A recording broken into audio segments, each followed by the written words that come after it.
tratar sobre abdomen agudo quirúrgico, pero abdomen agudo a secas, ¿ya? Porque la idea es de que sepan diferenciar un abdomen agudo quirúrgico de uno médico, pero en medicina creo que no han llevado abdomen agudo, ¿no? ¿Sí? ¿O me equivoco? ¿Como abdomen No, agudo? profe. No, ¿no? No, Claro. Dolor Entonces, abdominal nomás. ya, entonces hay abdómenes agudos médicos y hay abdómenes agudos quirúrgicos. Bueno, vamos a hablar pues sobre esto. El dolor abdominal agudo, 5 al 10% de las consultas en los servicios de emergencia, ya, o sea, es frecuente, considerando todas las emergencias médicas, quirúrgicas, obstétricas, pediátricas, etcétera, más o menos 5 a 10% de las consultas en un servicio de emergencia. Fue John Blair Dever, ¿no? Un cirujano, ¿no? Quien sugiere en un tratado sobre apendicitis que se use el término de abdomen agudo, ¿ya? Él fue el primero en utilizar el término de abdomen agudo. En términos generales, para poder hablar sobre abdomen agudo es necesidad de hablar del dolor abdominal. De alguna forma el abdomen agudo es dolor abdominal. No es sinónimo, pero sí algunos aspectos fisiopatológicos. Aquí tenemos una cavidad abdominal. En términos generales, toda la cavidad abdominal, esto es visto por fuera, pero la proyección interior, ¿no? Es que incursiona en la cavidad torácica inclusive, ¿no? A el diafragma, hacia arriba hasta el cuarto espacio intercostal, sobre todo del lado derecho, ¿de acuerdo? O sea, ustedes eh, cuentan el cuarto espacio intercostal derecho, hasta ese nivel llega el hemidiafragma. Y por abajo hasta el plano pélvico de la línea nominada en la pelvis, ¿ya? De la línea nominada hacia arriba es abdomen, de la línea nominada hacia abajo es cavidad pélvica. Como les decía, el diafragma sube y baja, ¿no? Por lo tanto, está entre el cuarto espacio intercostal, más o menos, hasta el quinto espacio intercostal, tanto derecho como izquierda, ¿no? Entonces, ¿cuál es el conocimiento práctico? Que toda herida por proyectil de arma de fuego o por arma blanca que llegue al cuarto espacio intercostal puede lesionar la cúpula del diafragma. ¿De acuerdo? ¿Ya? Bien.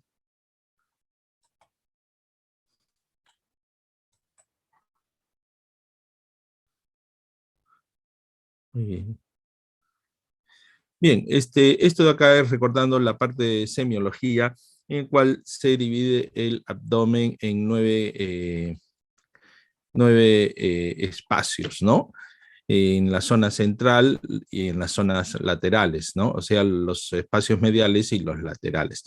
Entre los mediales, de arriba hacia abajo, el epigastrio, el mesogastrio, el hipogastrio, y en las partes laterales los hipocondrios, derecho como izquierdo, los flancos o vacíos derechos como izquierdos, y las fosas ilíacas tanto derechas como izquierdas. Esta de acá es una división básicamente francesa, europea, ¿no? Clásica, que se sigue utilizando en términos generales, ¿no?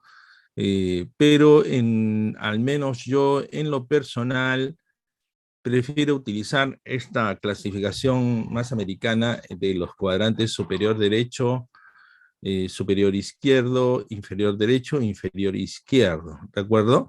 Pero se puede utilizar en forma indistinta ambas, pero como les decía, es una cuestión ya de preferencia personal. Cuando yo hago mis descripciones en mi historia clínica, prefiero hablar sobre cuadrantes, aunque en forma indistinta también se utiliza la otra. ¿De acuerdo?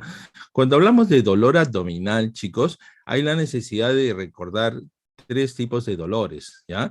El dolor somático, el dolor visceral y el dolor referido. Vamos a dedicar unos minutos para este tipo de dolor.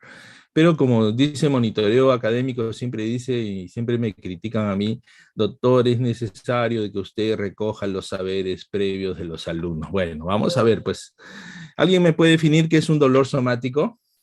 ¿Cómo se conduce? Un voluntario, levante la mano. No se atropellen, por favor. Muy tímidos son ustedes. Chicos, nada.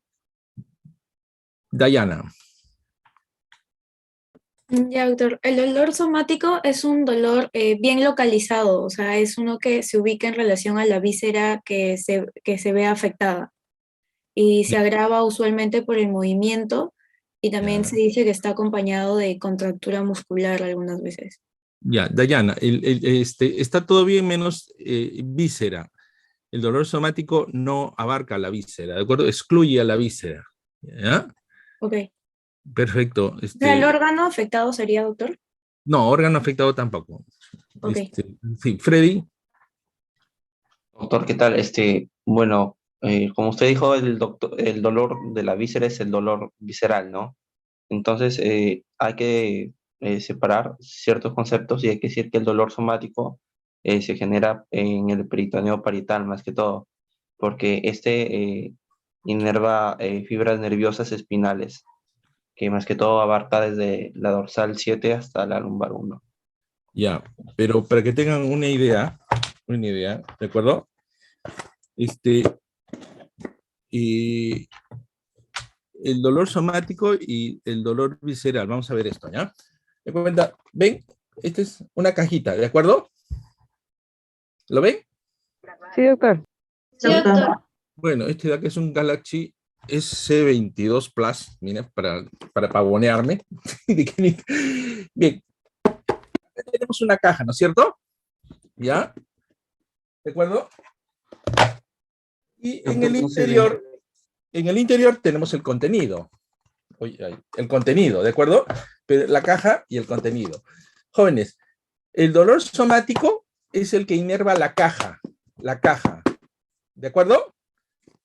Y el dolor visceral es el que va a inervar el contenido, el de adentro. ¿De acuerdo, chicos? Sí, doctor. Sí, doctor.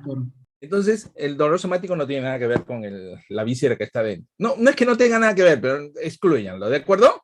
¿Sí? Ya, entonces, cuando hablamos de dolor somático, chicos, entonces el dolor somático puede provenir de la piel, las fascias, músculos, peritoneo parietal. ¿Cuál es el peritoneo parietal? ¿Cuál es el peritoneo parietal, chicos? Aquí tenemos mi caja, abro mi caja. El peritoneo parietal es el que recubre la superficie interna de la caja. ¿De acuerdo? ¿Peritoneo, doctor? ¿Chicos? ¿Ah? El El peritoneo. peritoneo parietal es el Ujú. que recubre la cara interior de la caja. Aquí tienen la cara, la caja, la cara externa y acá tienen la cara interna. El peritoneo parietal es la que recubre la superficie interna de la caja. Entonces puede provenir de la fascia, piel, músculos, peritoneo parietal. Y entonces puede ser muy intenso y localizado con precisión. Diferencia dolor derecho e izquierda. ¿Ya? ¿De acuerdo? Es decir, este es el lado derecho de la caja, este es el lado izquierdo de la caja y lo diferencia muy bien del lado derecho del lado izquierdo, de arriba, de abajo. ¿De acuerdo? Llegan al sistema nervioso por los nervios espinales segmentarios. Ahorita lo vamos a ver. Bueno, aquí tenemos la parte central, etcétera, etcétera. No tiene ahorita mucha importancia. Explica la hiperestesia cutánea, el incremento de tono y la rigidez muscular, el signo de defensa. Es decir, cuando uno toca la pared abdominal duele, incrementa el tono porque está contraído, rigidez muscular, el signo de defensa. La inflamación del peritoneo parietal da la hipersensibilidad de rebote localizada, es decir, los signos de peritonitis focal y también generalizada peritonitis difusa. Aquí tenemos los nervios, chicos, los nervios espinales. De la columna, por los cordones posteriores, se van hacia adelante, hacia la línea media, ¿no es cierto? ¿Sí? ¿Se quedan en la línea media o cruzan un poquito hacia el otro lado?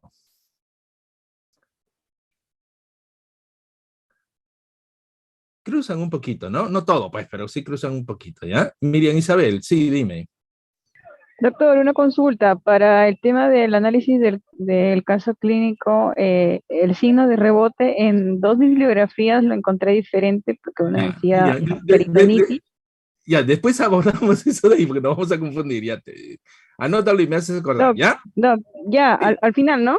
sí, sí, sí, me haces acordar, ¿ya? Ya, doc, chévere, Ya, chévere, pero en gracias. todo caso, bien, en todo caso, sí, eso es cierto. Por eso cuando uno agarra varios libros, puede encontrar varias cosas diferentes, eso no es novedad, miren, está bien, pero Ya, Confucio decía también, ¿no? Confucio decía, ¿no? No creas en el hombre de un solo libro, ¿de acuerdo? O sea, sí hay que revisar sí, varias, eso sí, hay que revisar ujú. varias. Está bien, te felicito.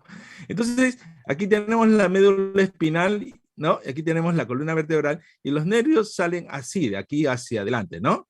Entonces, estos nervios de estas zonas así van a dar inervación motora hacia los músculos, pero recogen información sensitiva también de toda la pared, ¿de acuerdo? Entonces, a través de los nervios espinales se conducen tanto los impulsos motores para los músculos de la pared abdominal y recoge la sensibilidad también de, ¿cómo se llama? De la pared abdominal. ¿Qué inerva? Entonces, un cemento vamos a cortar la piel, el tejido celular, la saponeurosis, los músculos, ¿no? La grasa preperitoneal, la fascia transversalis y acá en blanco el peritoneo parietal, ¿de acuerdo? Todo eso es recogido nuevamente por los nervios espinales. ¿De acuerdo? Entonces, quedó claro, ¿no es cierto? ¿Sí? Entonces, ahora pasamos al dolor de tipo visceral. El dolor de tipo visceral es el que procede de los órganos abdominales, peritoneo visceral y mesenterios. Entonces, a Dayana lo que le decía, no, el dolor somático no tiene nada que ver con las vísceras. ¿Por qué? Porque el dolor procedente de las vísceras, la inervación procedente de las vísceras, corresponden al dolor visceral, es el que procede de los órganos abdominales, del peritoneo visceral y mesenterio. Si el peritoneo parietal es el que recubre la superficie interna de la pared abdominal, ¿cuál es el peritoneo visceral? Dayana. El que va a recubrir las vísceras, doctor. El que va a recubrir las vísceras, sobre todo peritoneales, ¿no es cierto? ¿Ya? Sí, está bien, perfecto. A diferencia del dolor de tipo somático, y ahora, a ver, disculpe que lo estoy el dolor somático tiene receptores sensitivos, ¿no es cierto? Los receptores que están en la piel, algunos receptores que están en la aponeurosis, en los músculos. En cambio, el dolor visceral tiene otro tipo de receptores y se estimulan por el estiramiento de una víscera o el mesenterio, la distensión de una víscera hueca o en todo caso la isquemia o el daño tisular químico. Un momentito de reflexión aquí. Es decir, si nuestro estómago se distiende o un intestino se distiende bruscamente, ¿ya? Entonces eso duele, ¿de acuerdo? Si se produce isquemia en alguna parte de un órgano, también eso duele. Entonces, cuando duele un infarto de corazón, ¿por qué duele el infarto de corazón? Duele porque hay una isquemia, un área del corazón que se queda sin sangre.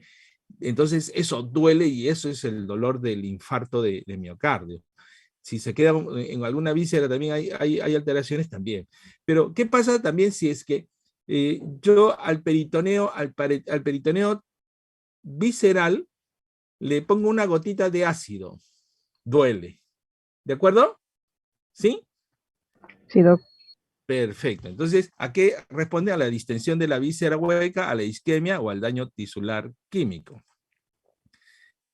El dolor, a diferencia del somático, que es bien localizado, este es mal localizado, y si el dolor somático, diferencia derecha, izquierda, arriba, abajo, ustedes pueden decir dónde les duele. En cambio, el dolor visceral se refiere a la línea media, ¿ya? Siempre va hacia la línea media, referido. El cólico es un tipo de dolor visceral. Habitualmente, debido a la obstrucción luminal, en algunos órganos discrimina derecho e izquierdo, pero siempre referido o irradiado hacia la línea media. ¿De acuerdo? Cuando a ustedes les duele algo en el abdomen, un dolor de estómago, ¿dónde generalmente les duele? Les duele a la altura del ombligo, en la línea media, ¿no es cierto? O hay veces un poquito más arribita en la boca del estómago. ¿De acuerdo? Sí, Además, doctor. Se acompaña de actividad parasimpática, es decir, produce diaforesis, salivación, náuseas y vómitos, taquicardia, que son reflejos autónomos. Ustedes, chicos, cuando han tenido un cólico fuerte, ¿de acuerdo? Sí has tenido, ¿no es cierto, Miriam? Sí, doctor, bastante fuerte. Ya, entonces, y cuando tiene un dolor cólico fuerte, uno empieza a sudar frío, se empieza a poner blanco, te empiezas a llenar la boca de saliva, de repente hay náuseas y hay vómitos, además hay taquicardia y hasta te puedes desmayar, ¿no es cierto? ¿Sí? Ajá, sí. ¿Ya? Entonces, este tipo de dolor se puede acompañar de actividad parasimpática, ¿de acuerdo? Básicamente diaforesis, salivación, náuseas, vómitos, taquicardia, que son reflejos autónomos. Un infarto de miocardio puede ir acompañado de diaforesis, salivación, náuseas, vómitos, taquicardia también, etcétera, ¿de acuerdo? Un dolor abdominal igual, ¿de acuerdo? Y entonces, y esto tiene que ver mucho el dolor visceral con la actividad del sistema nervioso autónomo, el sistema nervioso simpático y del sistema nervioso parasimpático, que es ese sistema nervioso que no lo estudiaron en anatomía, ¿no es cierto? ¿Lo llevaron? ¿No lo llevaron? Chicos, Freddy, ¿te acuerdas? ¿En qué? Sí, En fisiología tocamos el... En fisiología y neuro, doctor. Ah, perfecto. Si lo han tocado, me parece muy bien. Generalmente a veces pasa. Desde el punto de vista funcional, el sistema nervioso autónomo vegetativo puede dividirse en dos partes. El simpático, situado en la región tóraco-lumbar, y el parasimpático, que se presenta en las regiones craneales y sacra, ¿de acuerdo? Entonces, el simpático va generalmente en la zona tóraco-lumbar y el parasimpático se presenta en las regiones craneales y sacras. Entonces, acá tenemos el simpático en esta zona central, el simpático en esta zona central, y el parasimpático en la zona craneal y lumbar, básicamente, ¿de acuerdo? Tiene mayor actividad, ¿ah? Ahora, de aquí salen los nervios y sale a los cordones de las cadenas parasimpáticas, que son las cadenas laterales. Tienen ganglios de ahí. Y de allí ustedes recordarán los pares craneales, que básicamente van en la parte alta, ¿no es cierto? ¿Ya?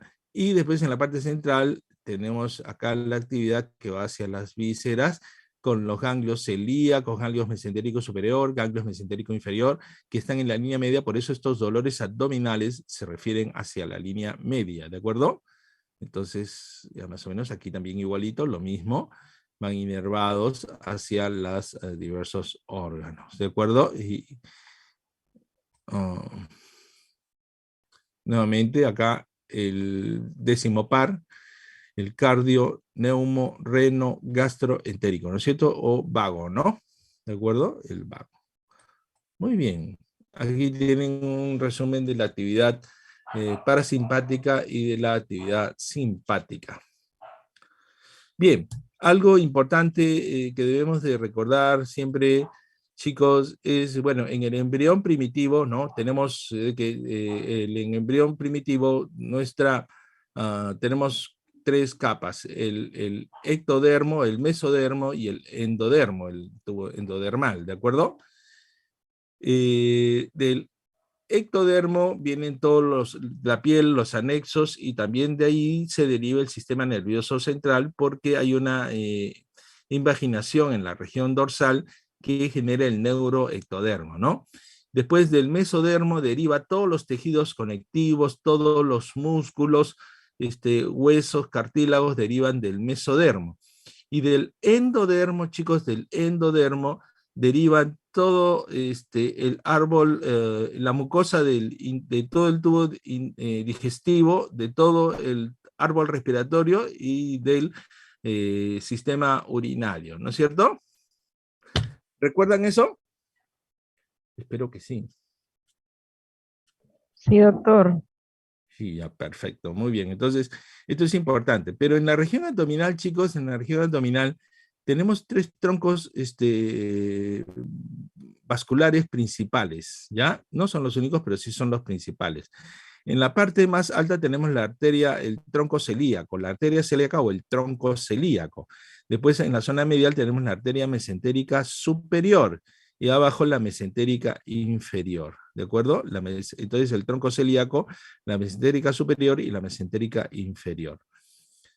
Y esto es importante. Tenemos acá el tubo digestivo anterior, el tubo digestivo medio y el tubo digestivo posterior, ¿de acuerdo? Los límites es importante, de repente el tubo digestivo anterior, desde la boca hasta a la altura de la segunda porción del duodeno a nivel de la ampolla de váter, ahí más o menos hasta ahí va. El intestino medio empieza allí y termina entre la unión de los 2/3 derechos con el tercio izquierdo del colon transverso. Y el intestino posterior es el tercio distal del colon transverso hacia el ano. ¿De acuerdo? ¿Tomaron nota? Repito. ¿Podría repetir, doctor? Sí, Ya, doctor, de miren. nuevo, por favor. El tubo digestivo anterior, el intestino anterior, va desde la boca hasta la altura de la segunda porción del duodeno, a la altura del esfínter de Oddi, o sea, en la ampolla de váter. Sí saben, ¿no? ¿Dónde está? Más o menos, pues. Sí, sí, doctor. Claro. Ya. El intestino medio empieza allí mismo, donde termina el anterior, de ahí empieza el medio, y se va hasta el colon transverso, En la unión, dividen el colon transverso en 3/3 y van a tener los 2/3 proximales que corresponden al lado derecho y el tercio distal que es el tercio del lado izquierdo. En esa unión entre los 2/3 derechos con el tercio izquierdo, aquí termina el intestino medio. Y el intestino posterior empieza allí y se va hasta el ano. ¿De acuerdo? Ahora sí. Sí, doctor. Bien, entonces, del intestino anterior, miren qué interesante, viene la boca, la faringe, el esófago, el estómago y una parte del duodeno. De ahí también se deriva el esbozo hepático, las vías biliares, de ahí también se deriva el páncreas, y de aquí también en la parte alta los bronquios y el árbol respiratorio, toda la parte que es mucosa, el árbol respiratorio. O sea, el pulmón, todas esas cosas se deriva del intestino anterior. ¿De acuerdo? ¿Ya? Y del intestino posterior, saltemos del intestino posterior, que en la parte terminal tenemos la cloaca, sale todo lo que es el intestino posterior, el recto, el ano, pero también se deriva de allí las vías urinarias, ¿de acuerdo? Las vías urinarias. La mucosa de la uretra, de la vejiga, de los uréteres y del árbol del sistema pielocalicial. ¿De acuerdo? Sí, doctor. Sí, doctor. Perfecto, eso es importante. Y ahora, tiene importancia porque después nos vamos a encontrar con esto otra vez. El plexo solar o celíaco es una densa red nerviosa que rodea la arteria aorta ventral en el punto en donde salen la arteria mesentérica superior y el tronco celíaco a nivel de la primera vértebra lumbar detrás del estómago. Ahorita lo vamos a ver en dibujitos porque es más fácil, ¿no? Les voy a decir para qué sirve. Procede especialmente del gran simpático y del nervio vago derecho.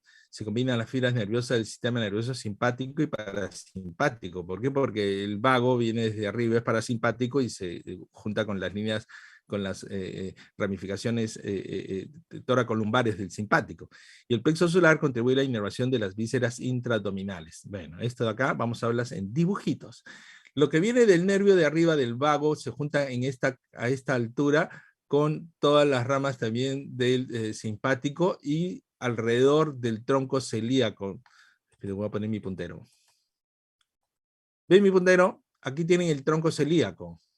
Y aquí tienen la raíz de la arteria mesentérica superior.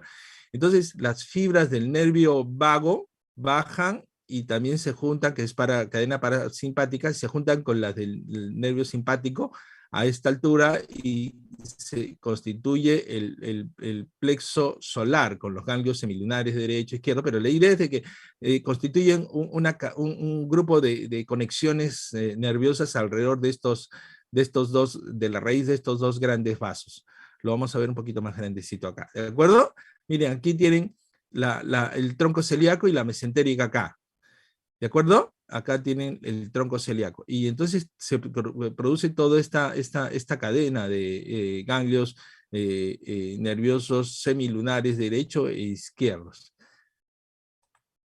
Aquí nuevamente, este es el tronco celíaco. El tronco celíaco tiene 3 arterias, la hepática, la esplénica y la coronaria estomáquica. Entonces alrededor de esto ven esa cadena de nervios, ¿de acuerdo? ¿Lo están viendo, chicos?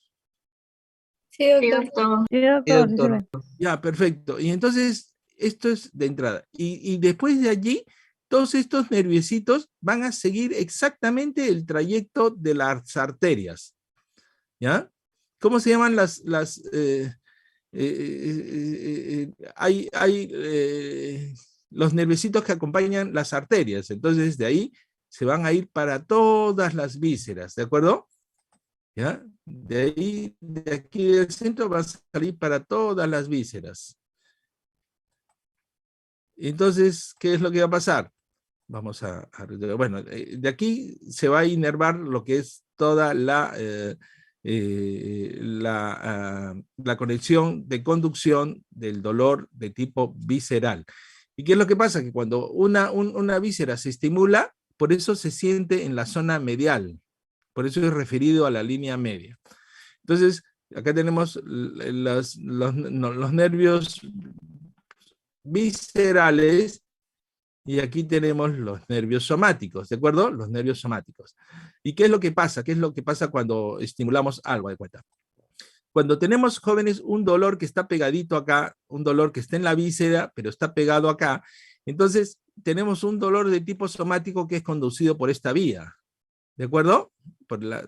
Pero, ¿qué resulta? Que cuando a veces está pegadito, hay cuenta, un apéndice inflamado, se pega al peritoneo parietal, entonces también ese dolor es conducido a través de la vía somática. ¿De acuerdo? ¿Chicos? Sí, doctor. Sí, doctor. Doctor, Lo recoge exactamente. ¿De acuerdo? Entonces, el dolor de tipo visceral es recogido por los nervios viscerales. Aquí tienen un ejemplo, acá tienen el plexo solar y ven en amarillito todas las fibras viscerales que responden a qué? A la distensión, a la isquemia o infarto, o también al estímulo químico, ¿no es cierto? ¿De acuerdo? Bien, de aquí se conducen. Muy bien. Acá ustedes ven que también va, miren, por las ramas aquí a la arteria hepática y se mete a la vesícula. Por eso cuando se inflama la vesícula, duele, pues, ¿no? ¿Estamos de acuerdo?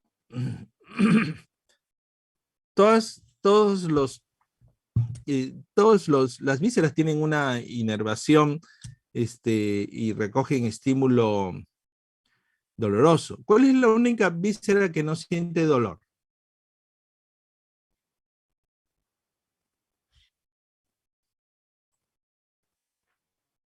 Doctor, ¿el vaso? No, el vaso sí duele, Karen. ¿El riñón? Sí. ¿Cómo? ¿El riñón? El riñón también duele. Y duele un chupo.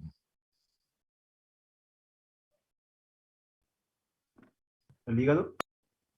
El hígado también duele. Sí duele. Cuando se distiende la ¿Páncreas? cápsula de Gleason, el páncreas duele más. El páncreas duele horrible.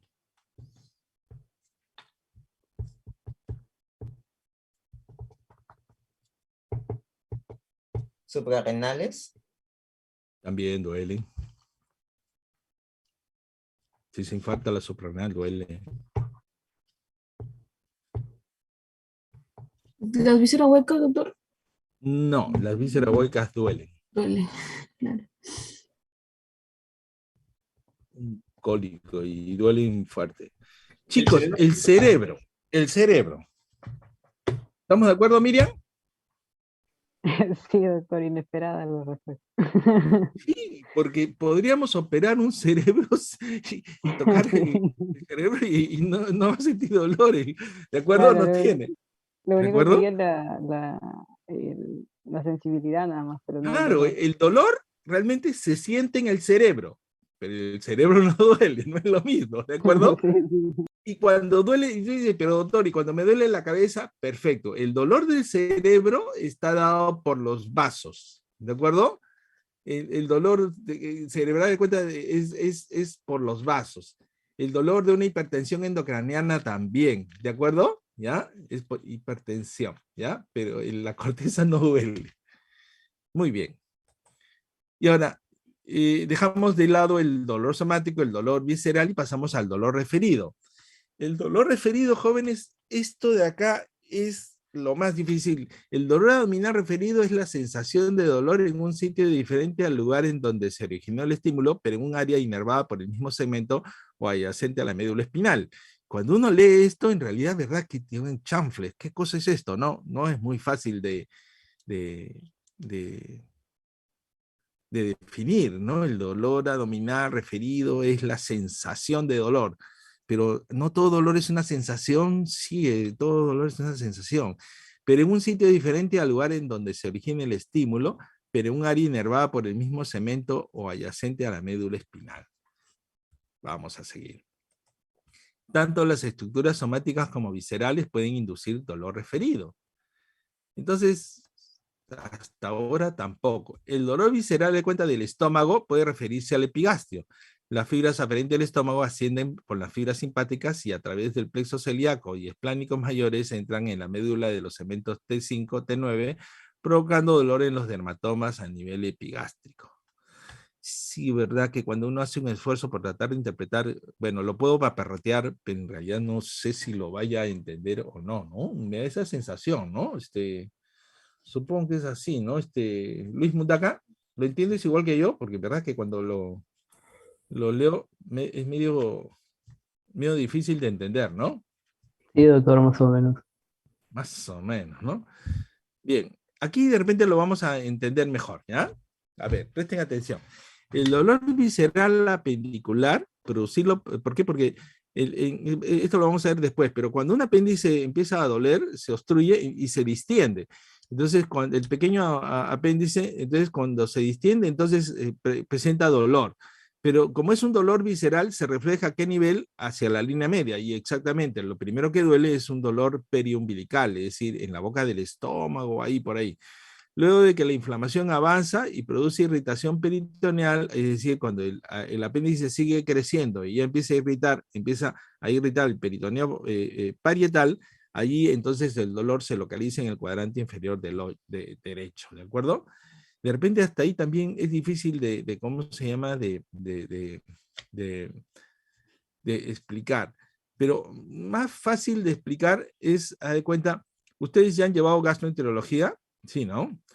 Cuando duele una vesícula, cuando hay dolor, a ver, no sé si estará por acá, bueno, cuando duele la vesícula, jóvenes, ¿ya?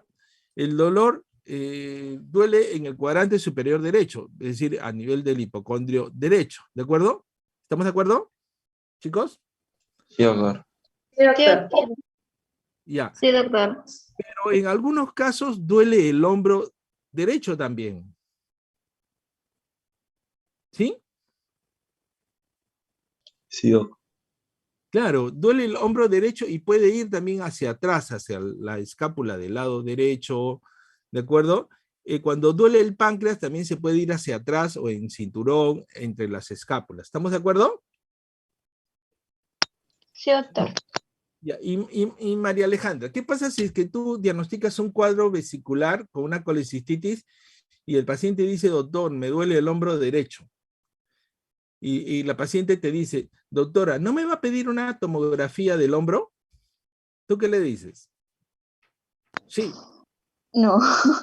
¿Por qué? Si a mí me duele el hombro, debo de tener algo mal en el hombro. No, señora, a usted le duele la vesícula. Pero ¿cómo me va a doler pero yo no tengo la vesícula en el hombro.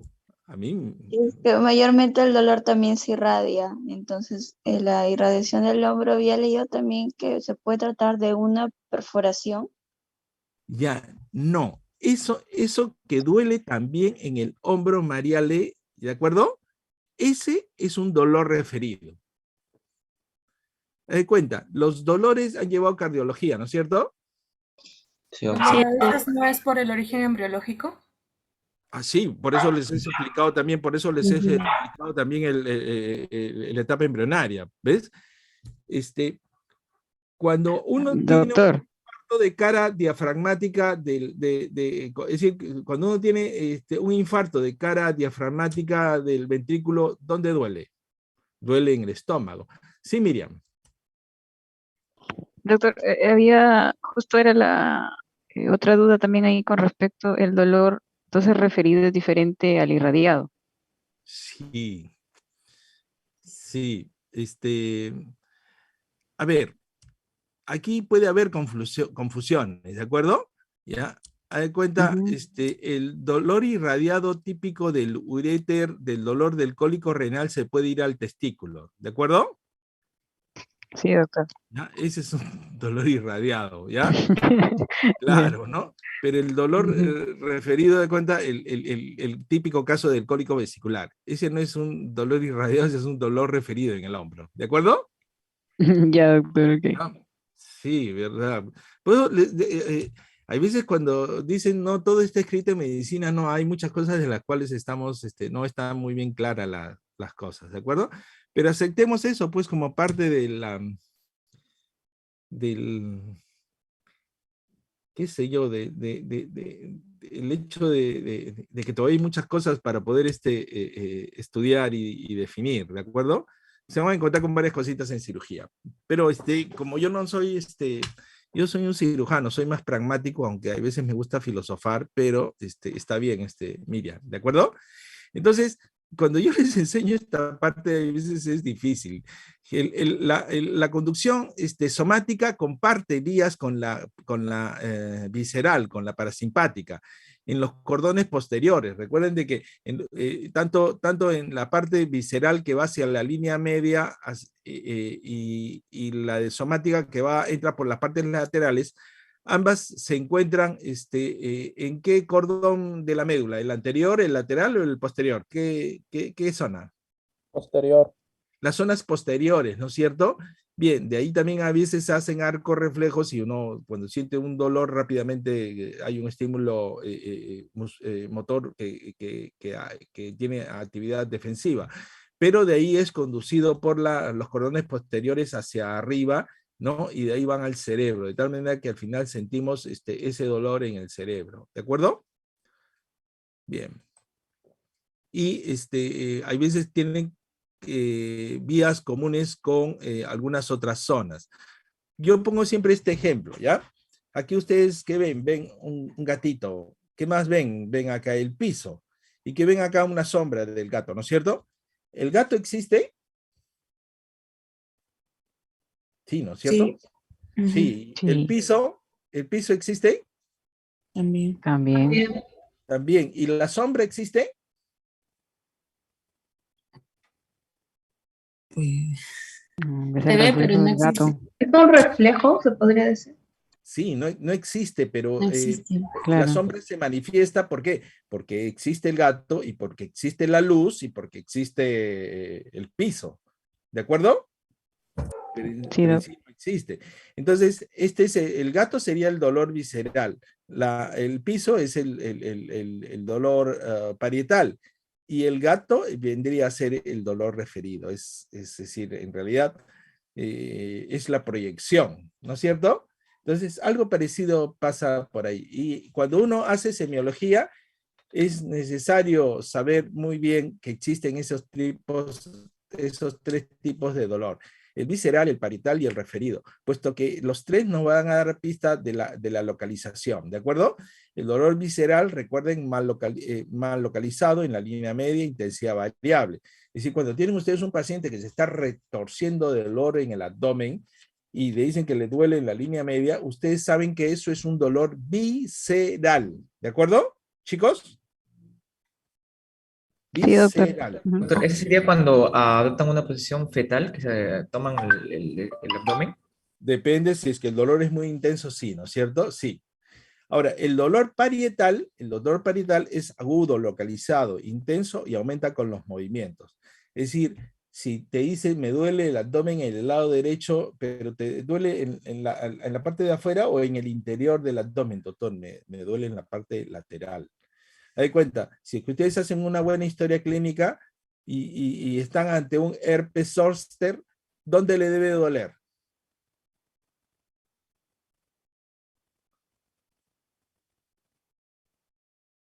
Pucha, que ya los agarré, creo, con el pantalón abajo, ustedes ahí, ¿ah? En la zona de la En lesión. la línea media del mismo lado. En la línea media no, en la zona lateral. Pero no le duele en el interior, doctor, no es ningún colitis, me duele afuera. Desde la espalda se Pero me no es viene el dolor por un costado. Claro. por el dermatoma, doctor. El dermatoma, exactamente, ¿de acuerdo? Ese es un La dolor. no nociceptiva. Ujú. Sí, ¿ya? Entonces hay que hacer, en la historia clínica les da la pista, ¿de acuerdo? Parietal. Y el dolor referido es la localización somática de una experiencia sensitiva originada en una víscera. Miren qué difícil la definición. Esta es más corta, pero creo que ya por lo menos después de lo que les he explicado, ya se entiende el dolor referido. Es la localización somática de una experiencia sensitiva originada en una víscera. Me cuenta el cólico vesicular en una víscera, sin embargo, ¿dónde nos duele? De repente nos duele en otro sitio, en el hombro, ¿no? ¿Ya? Doctor, como el dolor cardíaco también, ¿no? Que se Claro, refiere al brazo, por claro, ejemplo. pero claro, el dolor cardíaco, dependiendo de dónde está, puede dar dolor en el hombro izquierdo, ¿no es cierto? Claro, En el hombro izquierdo. y no es que tengas algo en el hombro izquierdo, sino No, que te obviamente. da un Ahora, dolor. también hay otro dolor, creo, el dolor de un desgarro de aorta, que también se va hasta la espalda. Se va se hacia la rasga espalda. El de la pancreatitis, que también da en cinturón, ¿de acuerdo? ¿Sí? Claro. El que Doctor. también les dije yo, el de una torsión testicular también, que puede doler el abdomen, ¿no? Doctor, ¿el de un aneurisma también podría ser aórtico? Sí, también. El dolor de aneurisma aórtico torácico es precordial, ¿de acuerdo? Es precordial. Entonces, cuando uno está frente a un dolor, chico, ¿le tememos al dolor o no le tememos al dolor? ¿Sí, no es cierto, chicos? Sí, doctor. Sí, Claro, doctor. ya, recuerden, hay que tenerle miedo al dolor, pero al dolor de uno. Porque el dolor del paciente, primero es lo que nos deja de comer, pues, ¿no es cierto? ¿Sí? ¿Sí? Sí, ¿no es cierto? Qué inhumano el doctor Hiracata, ¿no? Miriam. Pero No, son casos de la cuando vida real. cuando ustedes están enfrentados frente al dolor del paciente, eso es la pista para el diagnóstico. Entonces, lo primero que tienen que analizar el dolor. Y en semiología les enseñaron a analizar el dolor. ¿Cómo se analiza el dolor? Ajá. Chicos. Preguntar la intensidad. Hay que hacer una El buena. inicio, la intensidad. ¿La mnemotecnia cuál era? Alicia. Alicia. La aparición, la localización, la intensidad, las características, se irradia o no, ¿no? Y agrava o alivia con, ¿no es cierto, chicos? Sí, doctor. Todos los dolores deben de ser analizados así, ¿de acuerdo? ¿Sí? ¿De acuerdo? Jóvenes, Sí, el doctor. dolor es la pieza fundamental para el diagnóstico. Entonces, hay un poeta que dolor, tú no eres una maldición, ¿no? Tú eres mi diagnóstico. Entonces, no debemos de desesperarnos por calmar el dolor tan rápidamente, sobre todo si es que este es soportable. Lo primero que cuando viene un paciente y le dice, doctor, tengo un dolor, ustedes lo primero que le deben decir qué tan intenso es. Doctor, este dolor es horrible. Y sí, pero más o menos dime, del 0 al 10, ¿cuánto tienes? Pucha, qué dolor, tengo 10. ¿Dónde está? Ya, entonces si es que es un dolor muy intenso, se da cuenta de un infarto de coronario, ustedes no sean malos, pues, ¿no? Ese dolor puede causar problemas, tenemos que aliviar. Pero en términos generales, ese dolor lo tenemos que aliviar, y un dolor de infarto, yo les enseñé en terapéutica, es un dolor que hay que calmar. ¿Con qué calmamos un dolor de un infarto? Tenemos que utilizar morfina o meperidina, ¿de acuerdo, chicos? ¿Ya? Chicos, ¿están allí? Doctor, ¿bien nitratos? Doctor, lo escuchamos. calmar el dolor, isorbide, si es que tienen isorbide como un vasodilatador, ¿ya? Pero hay que calmarlo, ¿de acuerdo? ¿Ya? Pero generalmente los dolores abdominales son más soportables, ¿de acuerdo? Entonces, hay que evitar tratarlos mientras que no tengamos diagnósticos, ¿de acuerdo? Y mucho menos darle terapia sintomática sin tener el diagnóstico, ¿de acuerdo? Entonces, primero, jóvenes, bien, una buena historia clínica, ¿eh? Mañana deben de desarrollar bastante ese tema de dolor. Entonces, tenemos el dolor visceral y somático, tenemos receptores, el visceral, peritoneo visceral, la mucosa y en la muscular, en el somático, peritoneo parietal, raíz del mesenterio. Las vías simpáticas, las aferentes somáticas, las estaciones, los ganglios simpáticos, aquí es los ganglios dorsales, la velocidad muy lenta, acá es lenta, la característica sordo y mal localizado, acá es bien localizado. Las viscerales se acompañan de actividad parasimpática, náuseas, vómitos, diaforesis. Los somáticos no suelen. Por otro lado, jóvenes, existe abdomen agudo, tiene su CIE-10. En la clasificación del CIE-10, abdomen agudo es R10.0, dolor abdominal localizado en la parte superior R10.1, ya no se habla de abdomen agudo localizado en la parte superior, sino dolor abdominal. Dolor pélvico y perinal R10.2, R10.3, dolor localizado en otras partes inferiores del abdomen, R10.4, otros dolores abdominales y los no especificados, ¿ya? Generalmente cuando tenemos ahí la sospecha de un dolor abdominal en la parte inferior del abdomen, que podría ser un apéndice, podría ser una infección urinaria, pero todavía no tenemos y no sabemos qué cosa es, le ponemos R10.3, ¿de acuerdo? Chicos, esta es una excepción. Y existe pues dolor, abdomen agudo, no existe ni tórax agudo ni cráneo agudo, abdomen agudo, ¿de acuerdo? ¿Ya? En las tablas de prioridades, según la norma técnica del MINSA, ustedes saben que hay una norma técnica del MINSA en relación a atención de servicios de emergencia. La prioridad 1, 2, 3 y 4. La prioridad 1 no espera atención en unidad de reanimación o trauma shock, ¿ya? Prioridad 2, tiempo de espera no más de 10 minutos, atención en tópicos de urgencias. Prioridad 3, espera a los pacientes de prioridad 1 y 2, se pueden atender en los tópicos de urgencia. Y las prioridades 4 no son emergencias, pueden ser atendidas en los consultorios. ¿De acuerdo? ¿Sí? ¿Tomaron nota? Si es que viene, Sí, doctor. es que viene una persona que está con un cuchillo clavado en el abdomen, ¿qué prioridad es? 1. Uno. ¿Prioridad 1? Así es, ¿de acuerdo? Así es, no ni lo piensen. Una persona que se está infartando es una prioridad 1. Una persona en un paro cardiorrespiratorio tiene que irse prioridad 1, ¿ya? Pero como todas las emergencias están como este cuadro, ¿no? ¿De acuerdo? Entonces, hay que saber definir muy bien, para eso hay lo que se llama triaje, para poder definir dónde va. El abdomen agudo va a un servicio de emergencia.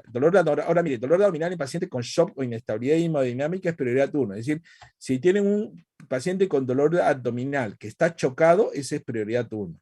En cambio, signos y síntomas de abdomen agudo es prioridad 2. Es un paciente que viene con dolor abdominal, pero está hemodinámicamente estable. Eso es una prioridad 2. Y un paciente que viene con dolor abdominal leve, con náuseas, vómitos, diarrea, signos vitales estables, es una prioridad 3. ¿Estamos de acuerdo? Chicos, les puedo poner un cuadro clínico, ¿no es cierto? ¿Ya? No hay que iniciar a repetir eso, ¿no es cierto? No, doctor. Perfecto, muy bien.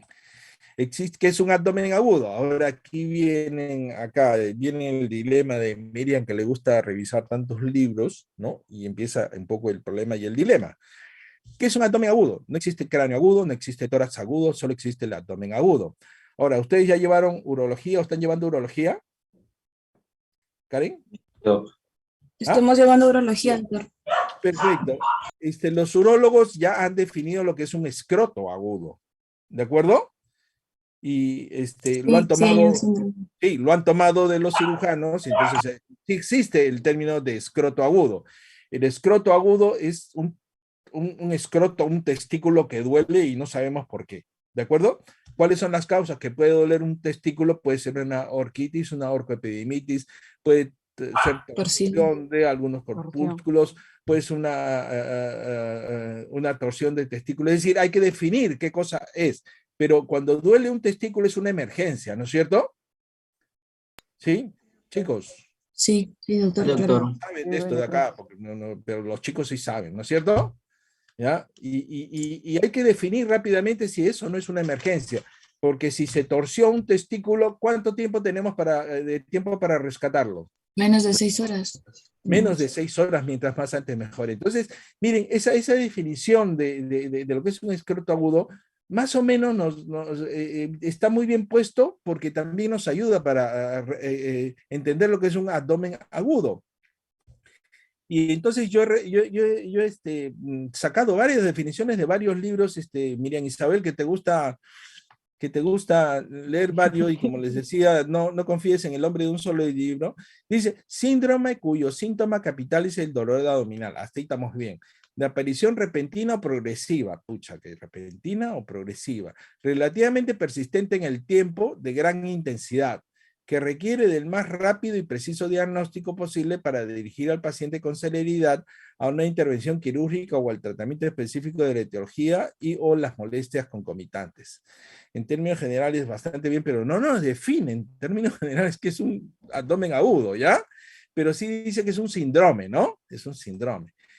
Algunas otras definiciones, mire, se define como abdomen agudo, un dolor no diagnosticado que se desarrolla bruscamente y dura menos de 7 días. Acá está la referencia, el manual Monwright de cirugía, pero ¿cómo puede ser menos, o sea, menos de 7 días? Escucha, 7 días con un abdomen agudo y sin definir, no me parece muy bien. Yo creo que es demasiado tiempo esto de acá, ¿ya?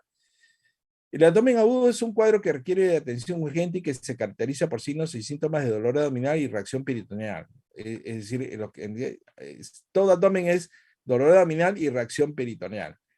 Y hay veces hay dolor abdominal, pero no necesariamente reacción peritoneal. Ese es el problema, es una definición más quirúrgica. Este texto del manual de cirugía de Washington dice, es la aparición reciente o brusca de un dolor abdominal inesperado, generalmente 24 a 72 horas de evolución, ya no son 7 días, ¿no? Generalmente asociado a signos y síntomas abdominales. Signos y síntomas abdominales también es bastante indefinido.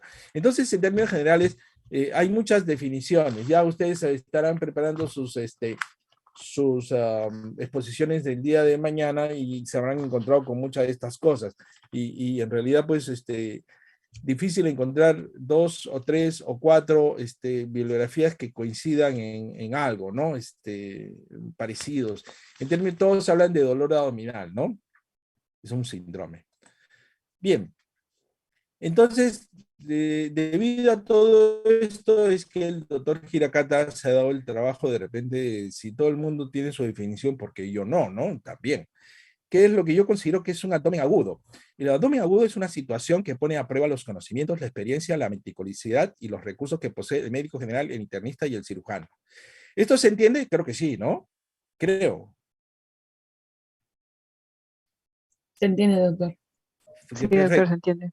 Abdomen agudo no es una enfermedad, ¿de acuerdo? No es una enfermedad. No, ¿dónde está? No existe una abdominitis aguditis, no existe. El abdomen agudo es una definición, es un síndrome, no es una enfermedad. Es una condición o situación por la que pasa un paciente. ¿Estamos de acuerdo? Sí. Y por otro lado, en esta situación, los médicos aún no tenemos el diagnóstico etiológico de esa condición. Ahora sí, ¿se entendió o no se entendió? Se puede entender, es más fácil. En términos generales, un abdomen agudo es algo que duele, que no sabemos todavía qué cosa es, pero nos da la sensación que debemos de darle una importancia, porque si se nos pasa algo, le puede pasar algo malo al paciente. Siempre el abdomen agudo deja esa sensación de que hay un peligro detrás. Es decir, si no diagnosticamos, de repente le pasa algo malo al paciente. Esa es la sensación que deja un abdomen agudo. ¿Chicos? Sí, doctor. ¿Sí? ¿Sí? ¿Están de acuerdo? Ya, cuando estén... Ahora, ¿todo dolor abdominal es un abdomen agudo? No. ¿Por qué? Porque de cuenta me despiertan a mí por teléfono, de cuenta mi hija que vive en Lima, papá, 2 de la mañana, papá, me duele mi barriguita. Ay, hijita, te duele la barriguita. ¿Algo que has comido? Creo que sí, el calentado, que por aquí y por allá. ¿Tienes además de dolor, tienes otra cosa? ¿Tienes diarrea? No, no tengo diarrea, papá. ¿Y es muy intenso? No. Ya pues, fiebre, náuseas, vómitos, no, no, no, nada de náuseas ni fiebre. Es un dolorcito ya nada más. Bueno, hijita, es una cosita, ve. Tómate una manzanillita y ponte una bolsita de agua calientita en la barriguita o plancha una toallita caliente y ponte dentro de la barriguita. ¿Ya? ¿De acuerdo? Y a lo más, pues le dirán, ya tómate una buscapinita y me llamas dentro de 3, 4 horas. ¿De acuerdo? Muchas veces ya se fue, pero hay veces no calma y está peor. Entonces ya ustedes dicen, caramba, ya no es tan fácil. No sé si es que esto les está ayudando, pero en todo caso, chicos, el abdomen agudo es un enigma, es un acertijo por descifrar, es una adivinanza, ¿no? Y también es una amenaza. ¿De acuerdo? Chicos, cuando ustedes estén sentados en el tópico de emergencia y les llega un paciente con un dolor abdominal agudo, entonces ustedes tienen que definir si es que esto de acá es de cuidado o no. El gran problema es de que los médicos a veces están tan atosigados en la emergencia que cuando llega una persona que le duele el abdomen, ¿qué pasa? Me duele el abdomen. Lo examinan, no hay reacción peritoneal, náuseas, vómitos, no tiene diarrea. Ya, colóquenle una buscapina y un metamisol, pam, pum, pam, ya, le colocan. Y le pasa el dolor, ya le pasa ya señora, ya váyase a su casa. Esa conducta, chicos, es bien peligroso si es que ustedes únicamente dolor y de frente van al tratamiento. Como el caso que nos han dado, doctor. Ya, perfecto. Eso es malo, jóvenes, ¿de acuerdo? Entonces, ¿qué es lo que ustedes tienen que hacer cuando un paciente viene con dolor? Le aplican Alicia, ¿de acuerdo? Le aplican Alicia.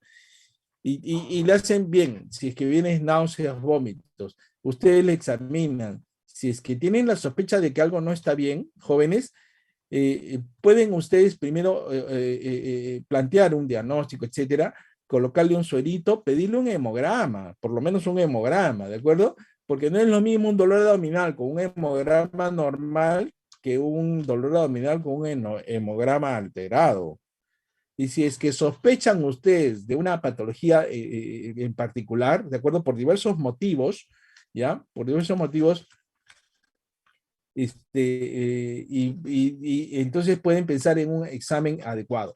Y si es que es mujer y piensa en una infección urinaria, un examen de orina. Si es que es mujer obesa, con hernia umbilical, varios hijos, etcétera, y dolor en la parte superior, en la línea media o irradiado hacia el lado derecho, pensar en cuadro vesicular, pedir una ecografía.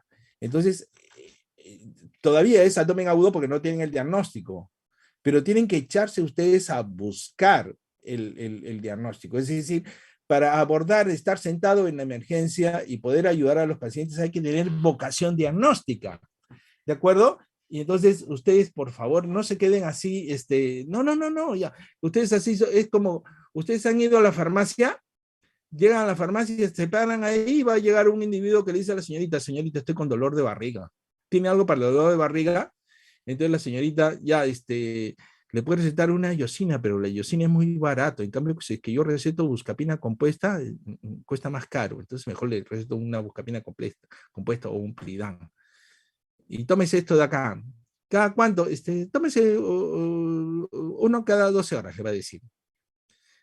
Jóvenes, ¿para eso están estudiando ustedes medicinas? No, para eso no están estudiando medicina ustedes. ¿De acuerdo? Para eso de ahí se ponen ustedes a despachar en una botica, en una farmacia, pero así no se hace medicina.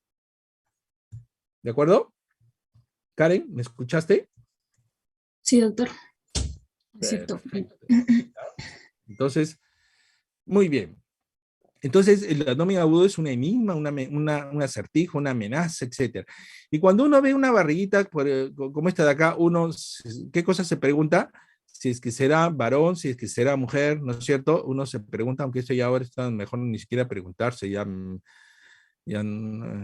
Pero el hecho es de que cuando uno tiene un abdomen agudo, ¿qué es lo que se debe preguntar? Si es que este es médico o si es que este es quirúrgico. Eso es la pregunta que debemos de hacernos.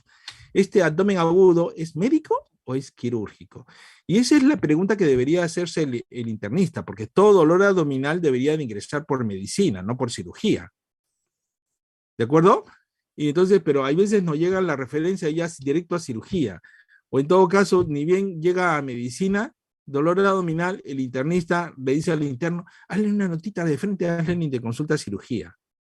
Jóvenes, y esto no es así, porque ¿cuál es la obligación de un internista?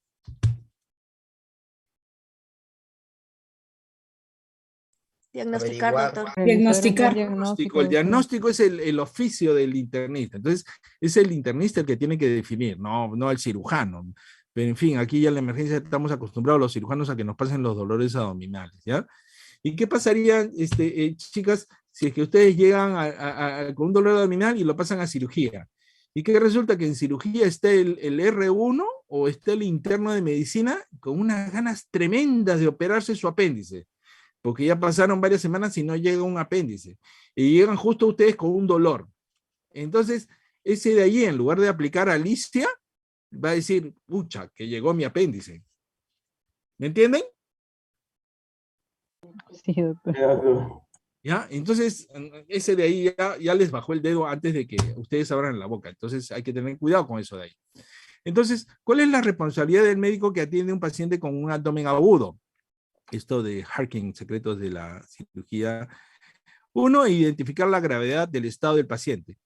Es decir, lo que les decía, primero hay que ver la gravedad del estado del paciente, si es que es dolor abdominal solo o es dolor abdominal con alteraciones hemodinámicas, con signos de sepsis, de SIRS, si el dolor es muy intenso. Todo eso es lo primero ustedes que tienen que definir.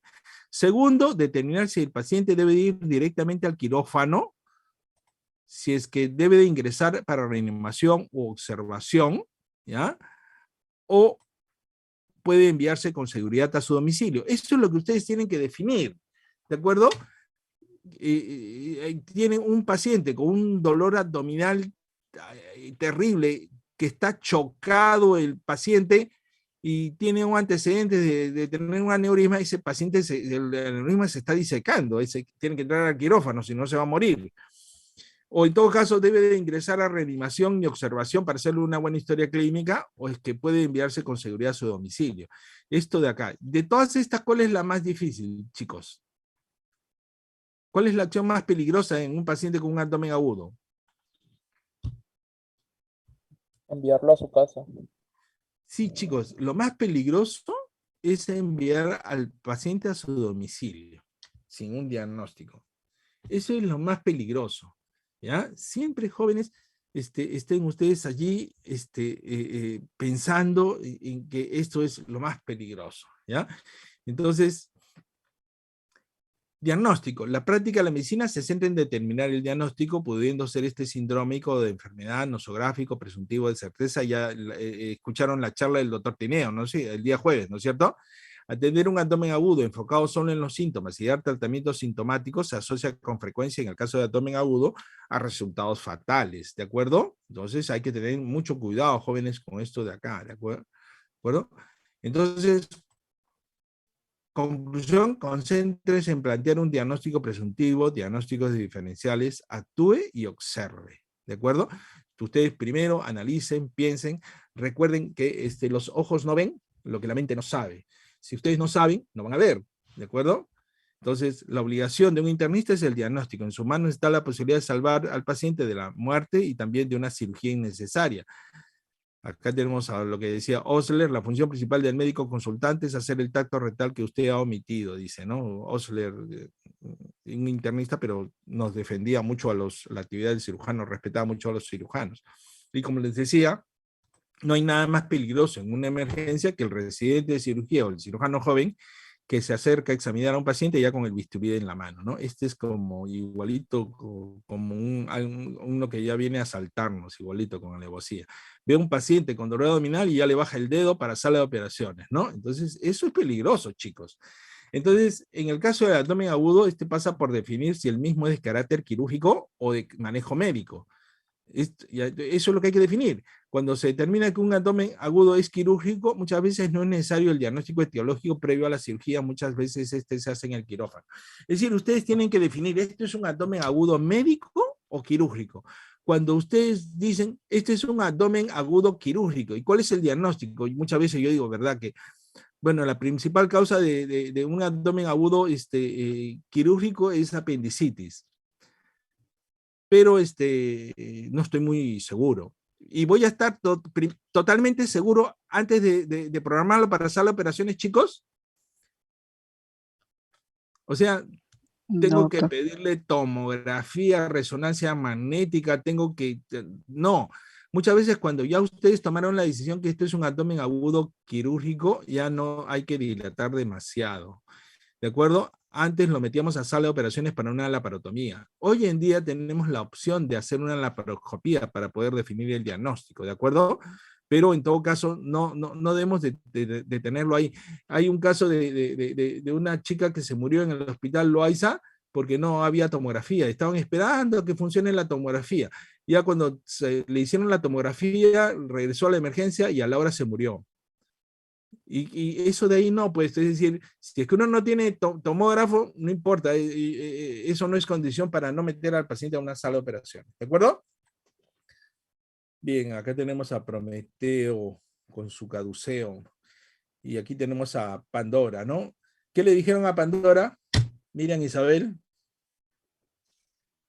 El doctor Giracá está bien machista, ¿no? Miriam. ¿Ahora la caja o algo así? Claro, le dijeron Pandora, cuida esta caja. No la vayas a abrir, Pandora, no la vayas a abrir. ¿Qué hizo Pandora? La abrió. La abrió. ¿Qué salió? No, en todas las cosmogonías la mujer es la culpable. Salió de ahí todas las desgracias. Pandora se asustó, ¿no es cierto? Y cerró rápidamente la caja. ¿Y qué se quedó atrapada en la caja?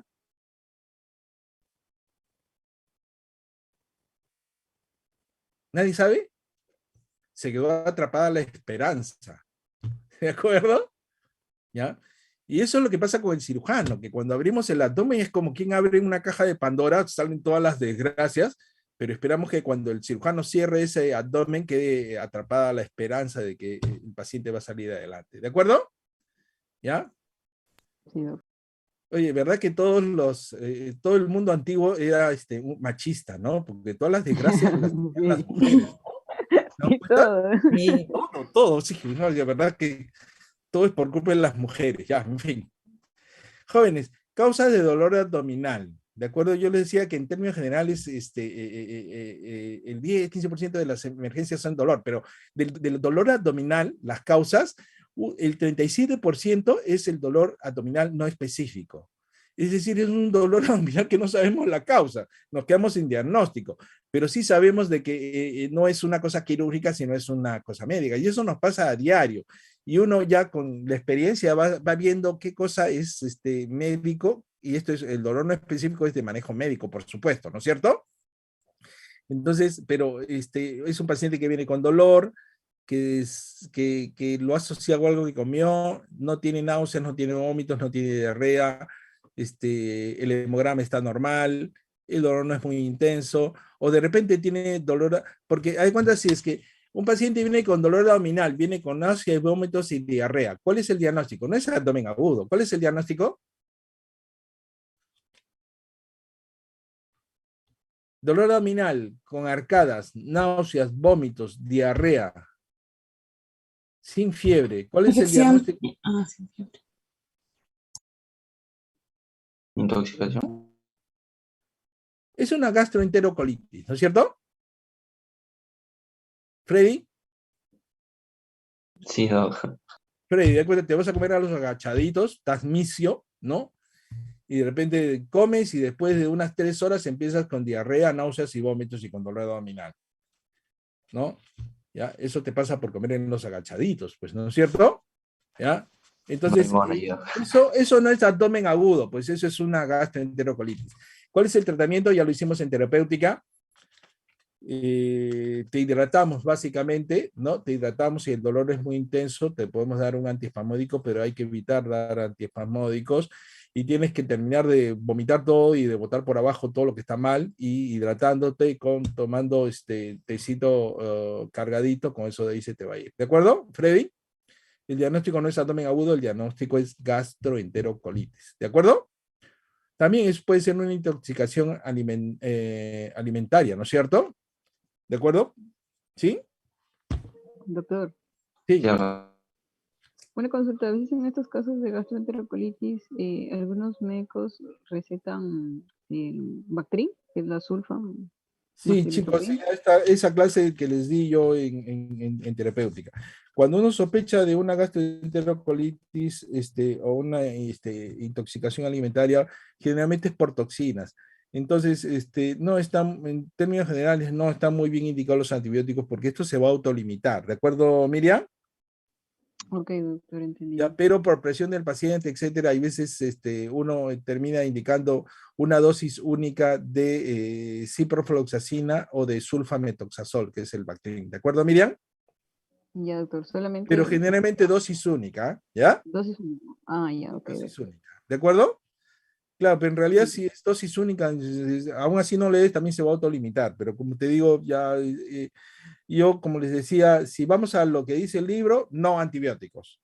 Pero si vamos a lo que es la práctica, que como dices tú, todo el mundo lo hace, ya, en fin, pero no den pues tratamientos muy largos, den dosis única nada más. ¿De acuerdo, Miriam? Doctor, una Sí. pregunta. Sí, ¿Puedo doctor, usar entiendo. ampicilina en vez de ceftriaxona? ¿Para qué? ¿Para gastroenterocolitis? Sí. No, no, no, no, no. No, ni ampicilina ni ceftriaxona. Generalmente lo que se suele utilizar, se utiliza la ciprofloxacina porque la ciprofloxacina es un antibiótico ya muy maltratado, muy malo, muy usado. Entonces, utilicen antibióticos que en términos generales son así de batalla, ¿de acuerdo? De repente un poquito más, si yo veo que alguien deja ciprofloxacina, es el común de los médicos, está bien. Pero si es que, como Miriam, yo veo que es un médico que receta un Bactrim, es porque está pensando en utilizar un antibiótico un poquito más escondidito, no tan usado. ¿Por qué? Porque el sulfametoxazol no se usa ya con tanta frecuencia. Antes se usaba en todos los problemas respiratorios y en los problemas digestivos. Ahora ya no tanto, ¿ya? Pero me parece inteligente de parte de Miriam utilizar sulfam. Pero lo común, si ustedes saben de que no se debe usar, pero le van a dar algo, mejor denle ciprofloxacino. ¿Ya, Miriam? ¿De acuerdo? Ya, doctor. Sí, doctor. ¿Ya? Entonces, perfecto. Pero recuerden que, miren, 37% es dolor abdominal no específico, ¿sí? ¿La ciprofloxacina también en dosis única? Sí. Sí, Okay. sí, en dosis única o en 2 dosis a lo más, pero yo en la mayoría de los pacientes que me vienen así me consultan, pues, ahora, ¿qué resulta? Que dicen ya no se debería atender consultas por teléfono, pero la verdad es de que con esta pandemia sí se estamos haciendo y no deja de ser antiético, ¿de acuerdo? Pero en todo caso, con mucha precaución y deben de hacerle seguimiento. Entonces, ¿qué antibióticos suelen usar? Una dosis de ciprofloxacina. Si es que es una gastroenterocolitis, en las 12 horas siguientes debe de estar mejor el paciente. Si es que es gastroenterocolitis, pero se agrega fiebre, entonces ya ustedes saben de que no es simplemente puede dar también ya por gérmenes. Recuerden que la E. coli enterotoxigénica, la salmonella puede dar esto de acá, ¿no? Entonces generalmente ya le dan cada 12 por 2-3 días. ¿De acuerdo, chicos? Pero la clase no es eso, sino la clase es de abdomen agudo. Ahora, sigamos. Miren, si es que juntamos nosotros apendicitis, colecistitis, obstrucción intestinal y úlcera perforada, que son cuadros quirúrgicos, miren, si es que juntamos estos diagnósticos, ya sumamos casi el 50% de los abdómenes agudos, ¿de acuerdo? Entonces, por un lado tenemos el 50% que puede ser apendicitis, colecistitis, obstrucción intestinal, úlcera perforada, ¿ya?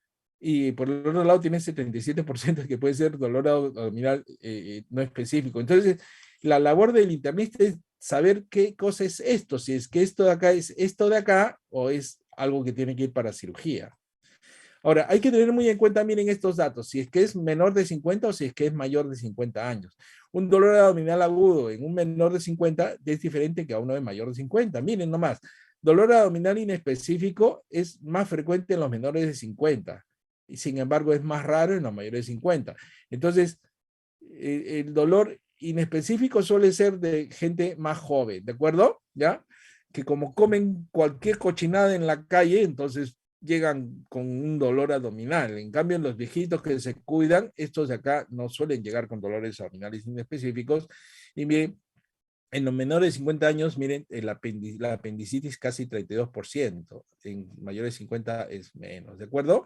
La colecistitis es más frecuente en los mayores de 50 y mucho menos en los menores de 50. Entonces, si uno sabe el cuadro epidemiológico, jóvenes, ya ustedes preguntan, ¿la edad? Yo siempre pregunto, dolor abdominal, la edad, le digo sexo, edad, sexo, porque ya de ahí ya uno saca varias conclusiones, ¿ya? Esta es una tabla que casi no la van a encontrar en ningún sitio. Esta el doctor Hiracata nomás la sacó. Esta es la clasificación de Bocuse, ¿de acuerdo?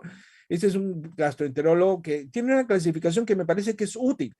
Miren, el grupo A de la clasificación de Bocuse son padecimientos intraabdominales que requieren de cirugía inmediata. El grupo B es padecimientos abdominales que no requieren de cirugía.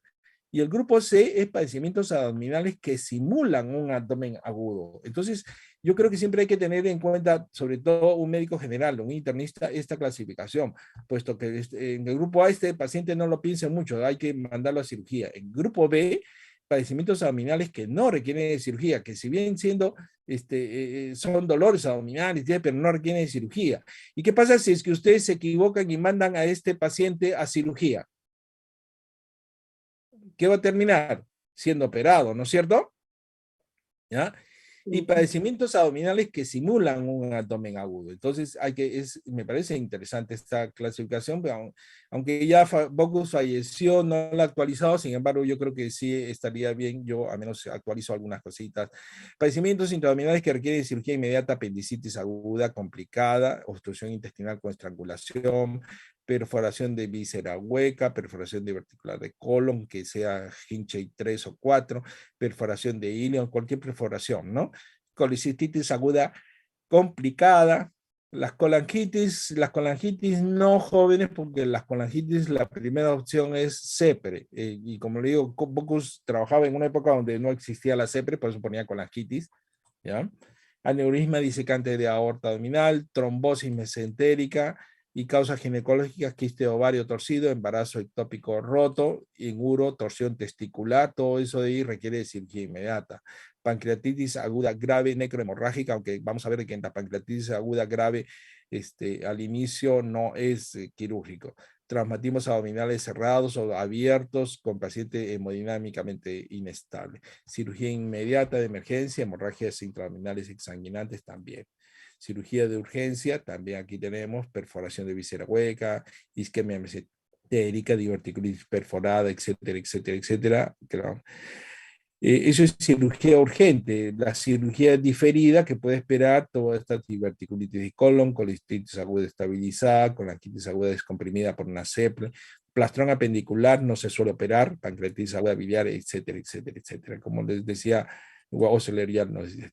Ahora miren, el grupo B son los padecimientos abdominales que no requieren de cirugía, enfermedad acidopética no complicada, padecimientos hepáticos, hepatitis aguda, acceso hepático. El acceso hepático se trata con drenaje percutáneo o médicamente, padecimientos intestinales como gastroenteritis, ileitis terminal, intoxicación alimentaria, infección de vías urinarias, cólico nefroureteral, padecimientos ginecológicos, enfermedad pélvica inflamatoria, dolor por ovulación o dolor intermenstrual. Son de grupo B, ¿no? Peritonitis primaria espontánea, lo vamos a ver más tarde, hemorragia intramural del intestino grueso, secundaria anticoagulantes, causas poco frecuentes, porfiria, saturnismo, vasculitis, etcétera, ¿no? ¿Qué es el saturnismo, chicos? Se cruzó Saturno en la constelación. Doctor, ¿son los gases? No.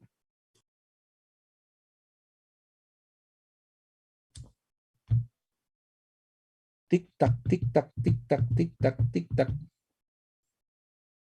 Chicos, hay una pandemia de saturnismo en La Oroya. Es como envenenamiento con... ¿El plomo? Doctor, ¿es intoxicación por plomo? En el Callao también, porque está próximo a una fábrica de baterías. Intoxicación por plomo, ¿de acuerdo? Muy bien. Ok. Y produce dolor abdominal, ¿de acuerdo? Padecimientos extraabdominales que simulan abdomen agudo, infarto agudo de miocardio, pericarditis aguda, congestión pasiva del hígado, neumonía, cetoacidosis diabética, insuficiencia suprarrenal aguda, anemia de células falciformes, púrpura de Schollen. Jóvenes, más de una vez, yo debo de haber diagnosticado unas 4 o 5 veces, me pasa medicina, un abdomen agudo, y yo le devuelvo diagnosticando ¿qué? Leucemia. ¿De acuerdo? ¿Por qué? Porque el internista apurado hace la interconsulta sin esperar los resultados y a la hora que llega el hemograma, llega un hemograma, pero así con dinosaurios en realidad, pues, ¿no? Entonces, las leucemias simulan ¿cómo se llama? Abdomen agudo. La cetoacidosis diabética produce dolor abdominal. Un infarto de cara diafragmática también produce dolor abdominal. Entonces, padecimientos extraabdominales que simulan abdomen agudo. Y esto de acá, ¿quién lo tiene que diagnosticar? El internista, pues, ¿no es cierto? ¿Ya? Muy bien, chicos. Entonces, siempre en un dolor abdominal y revisión por aparatos, en la historia clínica hay que hacer una revisión por aparatos y sistemas. Recuerden entonces preguntar por cardiopulmonar qué cosa puede causar abdomen agudo, neumonía, isquemia miocardio, infección respiratoria alta en niños y adenitis mesentérica. En los niños, cualquier infección viral puede dar dolor abdominal. Neuromusculares, herpes zóster, ya también de acá, yo también tengo varios casos de herpes zóster que confunde colicistitis o apendicitis, ¿de acuerdo? Tabes dorsales sin sífilis, fracturas y tumores de columna, génito urinario, litiasis renal, neumaturia, diverticulitis complicada. ¿Neumaturia qué cosa es? Chicos.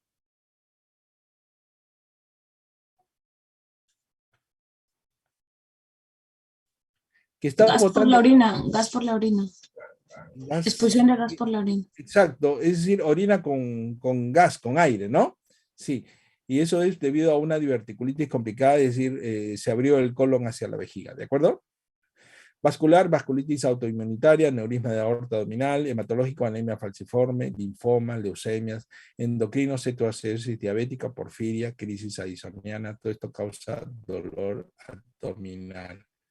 Todas estas enfermedades, dolor abdominal. Jóvenes, siempre en el examen los ruidos hidroaéreos, ¿no? El intestino inflamado se paraliza, hay del movimiento peristáltico, se procura atravesar una obstrucción mecánica, tiene un timbre metálico. Sin embargo, ruidos hidroaéreos son muy poco fiables, ¿no? La ausencia de ruidos intestinales y la distensión abdominal se puede deber a problemas metabólicos o a distancia. Para poder decir que no hay ruidos, ¿cuánto tenemos que esperar, chicos, escuchando?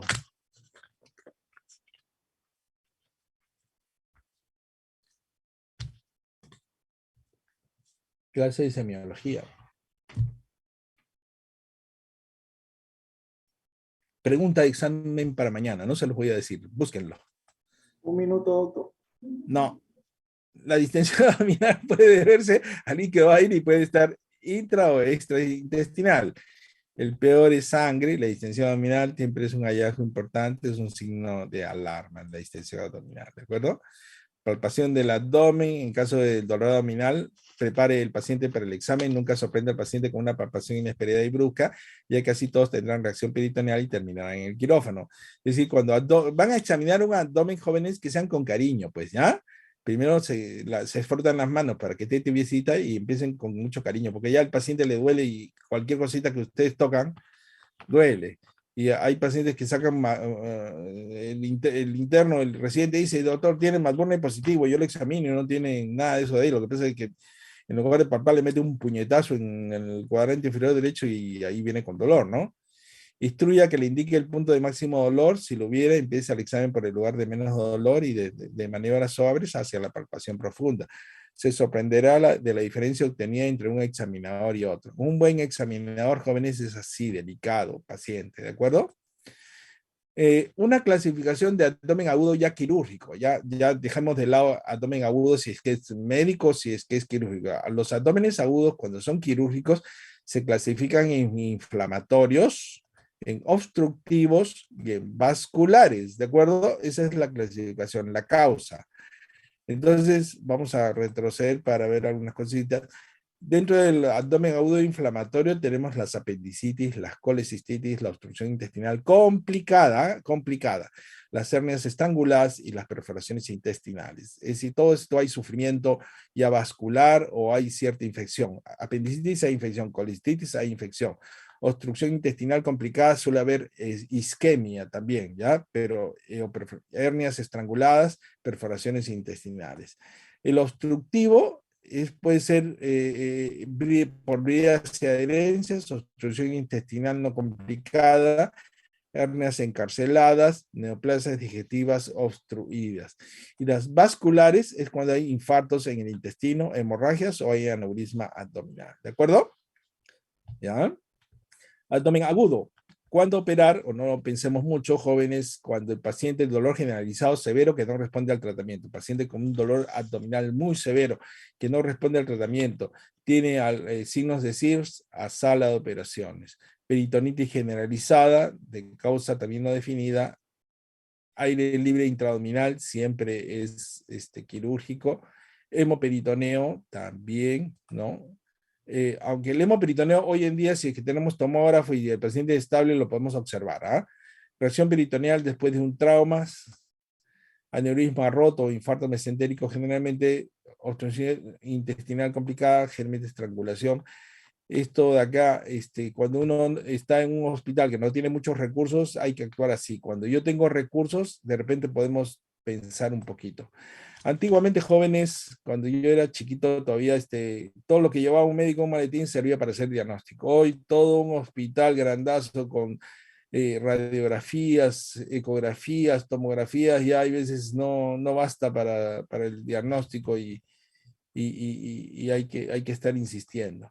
Cuando hoy no se usa mucho, pero sí en la mayoría de hospitales ante un abdomen agudo, sospecha de un abdomen agudo, hay que pedirle una placa radiográfica, suele haber en todos los hospitales, un triple estudio radiográfico abdominal o serie radiográfica abdominal que consiste en una primero radiografía de tórax de pie. Usted dirá, total, es una serie radiográfica, pero una serie radiográfica está incompleta si es que no tenemos una radiografía de tórax de pie, ¿de acuerdo? Que dibuje todo el tórax y se vean los semidiafragmas. Después una radiografía de abdomen de pie y una radiografía de abdomen en decúbito supino. ¿De acuerdo? Sí, doctor. La radiografía de tórax en bipedestación para determinar neumoperitoneo, neumotórax o neumonía. La radiografía en bipedestación de abdomen para ver neumoperitoneo, niveles hidroaéreos, aire marco colónico y recto, si hay asa centinela, excepto en niños que se tragan todo, incluyendo aire, es decir, los niños tragan aire, pero después en el adulto no debe haber aire en el intestino. El aire intestino delgado siempre es patológico, excepto en niños. En jóvenes también, en jóvenes varones puede haber. El aire localizado en un asa intestinal, aunque inespecífico, puede estar señalando el órgano afectado, ¿no? Apendicitis, pancreatitis, volumen intestino delgado, en fin. Y la placa en decúbito supino para ver fecalitos, cálculos vesiculares. Si el paciente está preparado, se puede visualizar cálculos ureterales, ¿no? Pero si el abdomen no está preparado, casi no ayude. Si ve aerobilia, aire en la vía biliar, o tiene una fístula colecisto intestinal, o hay un cuadro de obstrucción intestinal, se llama iliobiliar, ¿ya? La segunda, que tenga como antecedente colecistectomía con derivación. Bueno, esto acá se lo voy a ver después, esto no lo voy a entender. ¿Se puede utilizar examen contrastado en el tubo digestivo? Yo sí, la gran mayoría de médicos no, pero yo sí, desde hace un tiempo sí ya utilizo. Hoy en día, de repente la tomografía abdominal con contraste ha reemplazado a la radiografía simple, ¿de acuerdo? Yo trabajo en el salud tenemos tomógrafos, y si es que vamos a tomar una serie abdominal con radiografía, con contraste, yo prefiero utilizar la tomografía y ya no la radiografía contrastada, puesto que la tomografía me va a dar más información. Pero eso depende, pues, donde uno esté trabajando, ¿de acuerdo? ¿Ya? Entonces, en salud yo trabajo con tomografía. Ecografía y abdomen agudo, si la presión diagnóstica es colecistitis, litiasis biliar, embarazo ectópico, quiste de ovario, aneurisma de aorta abdominal, líquido libre, apendicitis también, es buena la ecografía, ¿de acuerdo? Para que la ecografía no funciona muy bien en vísceras que son huecas, ¿ya? O sea, con aire, ¿no? Y la tomografía, si se piensa en accesos intraabdominales, pancreatitis, hígado, vaso, retroperitoneo, tomografía con contraste oral y endovenoso, patología intestinal de intestino delgado grueso, obstrucciones y válvulos, trombosis mesentéricas, para todo esto es útil la tomografía. Siempre entonces, bueno, generalmente la mayoría de profesores les va a decir, hay que utilizar los exámenes de los más baratos a los más caros, de los no invasivos a los invasivos, etc. Esta es una regla, sí es una regla, pero no es una regla que se deba de aplicar en todos los casos. Hay veces cuando, sí, como les decía, si yo trabajo en el seguro y tengo un tomógrafo a la mano, entonces prefiero utilizar la tomografía que utilizar un estudio contrastado radiográfico, porque en ambos le voy a dar contraste, pero uno me va a dar mayor información que el otro. ¿De acuerdo? No sé si se entendió esa parte que acabo de decir. ¿Sí? Sí, doctor. Sí, doctor. Bien, algunos ejemplos: obstrucción de intestino delgado. Ven las asas distendidas en pila de monedas, ¿no? En pila de monedas, ¿no? Hay veces un abdomen bien preparado puede verse litiasis vesicular, pero esto es una rareza, ¿eh? ¿De acuerdo? Esto es una rareza. No es frecuente ver esto. Esto es obstrucción intestinal con niveles hidroaéreos, asas delgadas distendidas, ¿no? No se ve aire en el marco colónico. Neumoperitoneo en la radiografía de tórax, neumoperitoneo. Neumoperitoneo. Líquido libre en el espacio de Morrison. Acá tienen el hígado, acá tienen el riñón, líquido libre. Este es en el fondo de saco de Douglas. Líquido libre. Litiasis vesicular en una ecografía. Este es un apéndice visto en una ecografía, se llama el signo de la diana. Este es miren cómo se ve, signo de la diana. Una asa de más de 10 milímetros que no se mueve, es signo de apendicitis. Líquido libre acá.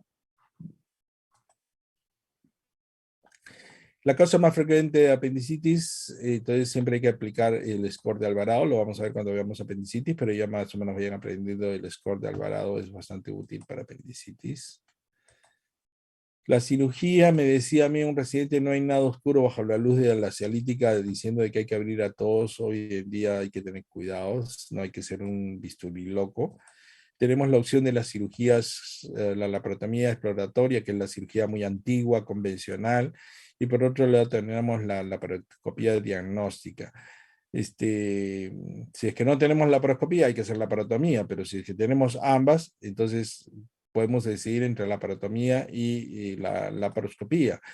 La laparotomía es rápida, alcanza la mayoría de los establecimientos, exploración completa, permite palpación de todos los espacios, los tiempos operatorios son más cortos en general, y al alcance de los cirujanos promedios, todos pueden hacer una laparotomía, deben de hacer una laparotomía. En cambio, la laparoscopía es menos invasiva, rápida de realizar, pero requiere de equipos especializados, requiere un entrenamiento especial y experiencia. La exploración siempre es limitada, al campo visual no se puede palpar y puede evitar una laparotomía en blanco.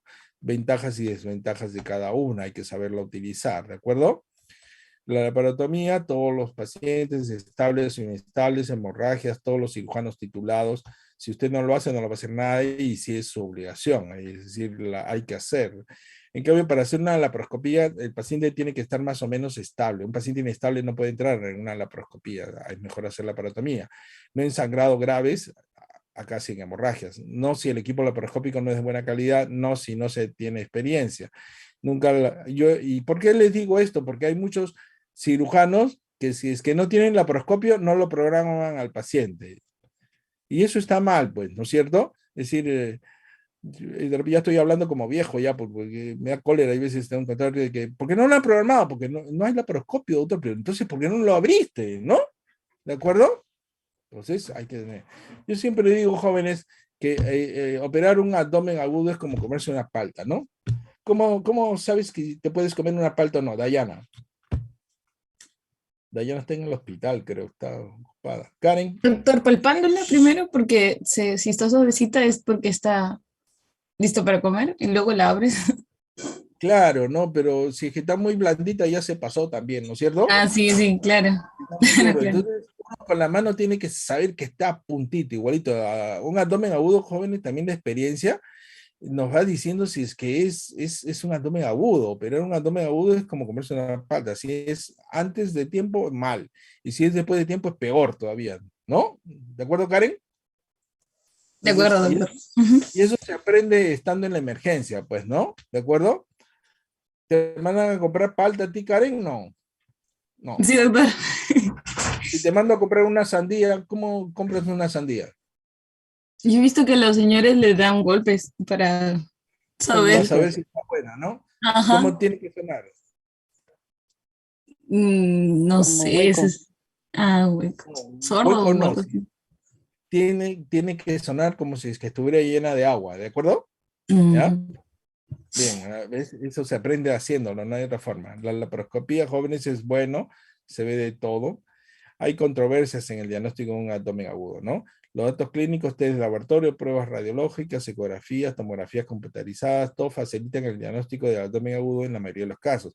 Sin embargo, en algunas ocasiones no se logra el diagnóstico exacto y es aquí donde la laparoscopía exploradora tiene una clara indicación para el diagnóstico etiológico del abdomen agudo. Es decir, al final, después de haber hecho todo esto, si es que todavía tienen dudas, si el paciente está allí y va pasando los días, no lo pueden tener 7, 8, 9, 10 días mirándole la cara. Lo mejor es programarlo por una laparoscopía. Y después de la laparoscopía ya ustedes saben si es que hay algo o no hay nada, ¿de acuerdo? Y si es que no hay nada, para su casa. Y dos situaciones en donde resultan significativas y sirven de ejemplo. Uno, en los casos difíciles, mujeres jóvenes con dolor abdominal en el abdomen inferior, ya que uno no sabe si es que es de causa de cirugía general o son motivos ginecológicos. El diagnóstico diferencial entre una apendicitis, un embarazo ectópico, enfermedad inflamatoria pélvica. Entonces, como decíamos, las mujeres y jóvenes todavía en edad fértil siempre van a ser un problema en el diagnóstico para definir, ¿de acuerdo? ¿Por qué? Porque la enfermedad pélvica inflamatoria es de manejo médico, en cambio un embarazo ectópico es quirúrgico, igual que una apendicitis aguda, ¿de acuerdo? Entonces, y el otro son los pacientes ancianos con poca sintomatología de la historia clínica, ¿no? Y también los niños, ¿ya? Pacientes a niños, ancianos y mujeres en edad fértil, siempre hay que tener cuidado con el diagnóstico, ¿de acuerdo? Entonces, en los pacientes ancianos, el diagnóstico puede ser una úlcera perforada, diverticulitis o apendicitis aguda, enfermedad isquémica mesentérica, entonces es difícil. Entonces, anoten en quiénes van a ser siempre. Yo veo entrar una mujer joven, primero digo, caramba, es que simpática, ¿no? Pero ya veo que es un problema para el diagnóstico, ¿ya? ¿De acuerdo? Si es que veo un anciano o veo un niño, también hay que, ojo, pestaña y seca, tener cuidado. ¿De acuerdo? Entonces, hay que tenerle miedo a quiénes, chicos, ¿a quiénes? A las A las mujeres jóvenes, jóvenes. a los niños, Mujeres a los jóvenes. ancianos. Ahorita, más peligroso todavía. ¿No es cierto, Miriam? Mano. Sí, doctor. Ya. Ancianos y niños, ¿de acuerdo? Ahí hay que tener mucho cuidado. Y la laparoscopia pues permite la visualización. Cuando hay dudas hay que utilizarla, ¿de acuerdo? Observación directa de las lesiones es interesante. Todo eso. Y se le llama laparotomía en blanco cuando entramos a operar y no encontramos nada, ¿de acuerdo? Ese es el término que utilizamos, laparotomía en blanco. No es inocua, ¿de acuerdo? No es inocua. Antes me decían, sí, mejor es operar, no importa que salga en blanco, pero hoy sí tenemos una idea clara de que la laparotomía en blanco no es inocua. Debemos de evitarla en la medida de lo posible, pero no debemos dejar que se nos pase algo grave también, ¿de acuerdo? Si a pesar de todo persiste la duda, es mejor echar una miradita, eso sí, y de repente es así. Al final tenemos dudas, hay que hablar con la familia, sabe una cosa, que no sabemos qué es lo que tiene su familiar, pero creo que sí hay algo grave allí, entonces, para que nos dé la autorización para hacer una laparoscopía, ¿de acuerdo? Eso es bueno, hay que explicar siempre, jóvenes. Echar una miradita. ya hemos hablado sobre la laparoscopía diagnóstica en manos de cirujanos expertos, es muy útil, ¿ya? Acá siempre la tecnología, jóvenes, hay que utilizarla con mucho criterio. Tenemos mucha tecnología y lamentablemente los jóvenes sobre todo se hacen dependientes de la tecnología, ¿de acuerdo? Entonces, si no tienen una tecnología, no actúan. En realidad, jóvenes, yo me hice cirujano en una época de terrorismo. Yo, verdad que yo pensaba, quería ser cirujano plástico, pero yo decía, caramba, ¿qué hago pensando yo en tontería de ser cirujano plástico cuando la gente se está volando por en pedacitos, se llega a la emergencia sin brazos, sin piernas? Entonces me dediqué a cirujano general y siempre pensé que en una situación económica muy difícil donde escaseaba todo, y yo decía, bueno, a mí me das una aguja, un hilo y un bisturí, con eso yo me las arreglo. ¿Ya? Y yo soy de esos cirujanos viejos, pues, que me das a mí una aguja, un hilo y un bisturí y te arreglo el problema, ¿de acuerdo? En cambio, hoy en día, si es que no dispones de tecnología, ya se cruzan de brazos y no está bien, pues así no es la cosa. Mi hijo me dice que yo parezco MacGyver. No hay que ponerse a progreso y al desarrollo, pero toda evolución no necesariamente es positiva, como es lógico, en el preoperatorio y al momento. Y jóvenes, esto es importante, miren, en el preoperatorio y al momento de la anestesia, muchos pacientes ingresan solo con el diagnóstico de abdomen agudo, ¿de acuerdo?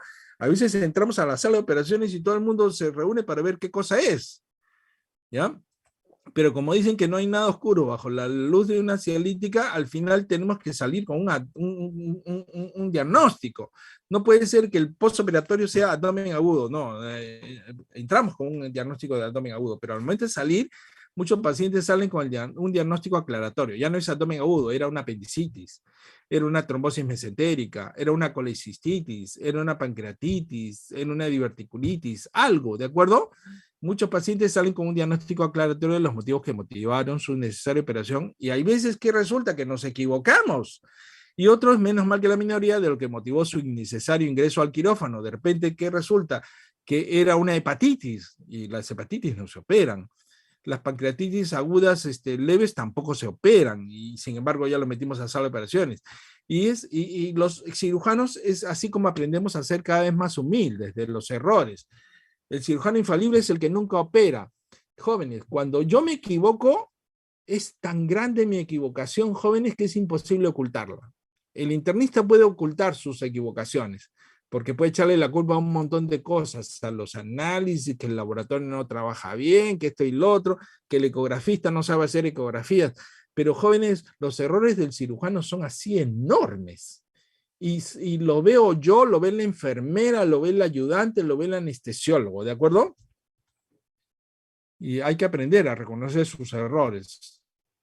Entonces, jóvenes, lo que les vine a traer básicamente era de que la obligación de un internista es hacer el diagnóstico para evitar, ¿cómo se llama? La muerte del paciente, y también para evitar una cirugía innecesaria. Así que, jóvenes, yo lo combino. Si no van a ser cirujanos, sean internistas, jóvenes, pero así mismo Dr. House, ¿de acuerdo? Pero por otro lado también necesitamos cirujanos de pulso firmes, ¿no? Mente serena, que no duden en cortar, pero tampoco tengan apuro de hacerlo, ¿de acuerdo? A mí me enseñaron en el INEM, ¿no? Hay del cirujano que sus manos sean más rápidas que su cerebro, ¿ya?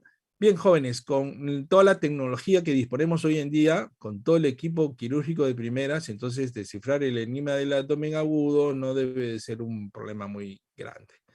¿Entendieron mi clase de abdomen agudo, chicos? ¿Preguntas? Totalmente, Doc. Sí, doctor. Sí, doctor. Doctor, una pregunta. doctor. Disculpe. Dime. En el caso que presuntamente tengamos un caso de abdomen agudo ya quirúrgico, pero el Ya. paciente esté con una anemia de moderada, severa o severa, ¿qué se Ya. procedería a hacer ahí? ¿A qué le llamas tú abdomen agudo quirúrgico? Si viene un paciente con una anemia severa o muy severa, ¿ya? ¿De acuerdo? Y viene con un cuchillo atravesado por delante y sale por atrás, ¿qué cosa haces? Ah, claro, ahí a remover lo que lo está causando. No, pero doctor, en el caso que no fuera por un traumatismo, fuera de causa desconocida aparentemente. Ya, pero el paciente está con un abdomen peritoneal intenso. ¿Qué cosa haces? Pide sangre, chico, le metes sangre, ¿no? y le pides todo su preoperatorio, conversas con la familia de que hay que entrar lo más urgente posible, que consigan sangre y meterlo a sala de operaciones. Pero la mortalidad es muy alta si es que lo metes a sala de operaciones totalmente inestable, ¿de acuerdo? Para eso de allí te sirve el ASA. ¿Sabes lo que es el ASA, no? Sí, doctor. Ya. Karen, dime. Doctor, ahora que escuché esto de pedir las unidades de sangre, bueno, es necesario, ¿no? Pero hay pacientes, o bueno, nos han enseñado de casos que tenemos que pedir la autorización para transfundir sangre. Sí, siempre. ¿Qué sucede si el familiar se niega por diferentes creencias o ideologías? Hay que respetarla. ¿Y se sustituye por algún otro elemento? Si es que es selectiva la cirugía, puedes colocar eritropoyetina, pero si es emergencia no hay forma. Entonces, ¿se puede operar sin transfusión de sangre o no se opera? Esa es una pregunta tramposa, Karen. Yo en términos generales le coloco suero y mientras más antes yo opere va a ser mejor. Pero el paciente y el familiar tiene que ser consciente de que se puede morir. ¿Ah? ¿De acuerdo? Porque listo, peor es de que se me muera sin hacer nada. claro. ¿No te parece? Sí, gracias, doctor. Pero no sean tramposos, no se le debe de colocar sangre al paciente que no te da la autorización. ¿De acuerdo? Esto es discutible y yo sé de que no todo el mundo está, ¿cómo se llama? De acuerdo conmigo, tiene sus opiniones. No, yo le pongo sangre y que ni se entere, ¿no es cierto? No, eso de ahí no es ético. Recuerden que ¿cuáles son los 4 principios de la bioética? Beneficencia, no maleficencia, justicia. Autonomía y justicia. Estamos transgrediendo ese principio de autonomía del paciente. ¿De acuerdo? ¿De acuerdo? Sí, doctor. ¿Puede repetir lo de la eritropoyetina? Eritropoyetina, pues, ¿no? Eritropoyetina. ¿En qué caso? En los pacientes que necesiten ustedes elevar el hematocrito, ¿no? Y no, la forma más fácil de elevar el hematocrito es colocar paquete globular, pues eso es obvio, ¿no? Pero por alguna razón que no puedan colocar paquete globular o sangre, entonces los testigos de Jehová me están hablando específicamente. Sí, ellos sí, ellos de ahí consiguen eritropoyetina. ¿De acuerdo? Un poco cara, pero sí lo consiguen, pues, ¿no? Pero en caso agudo, suero nada más y a sala de operaciones.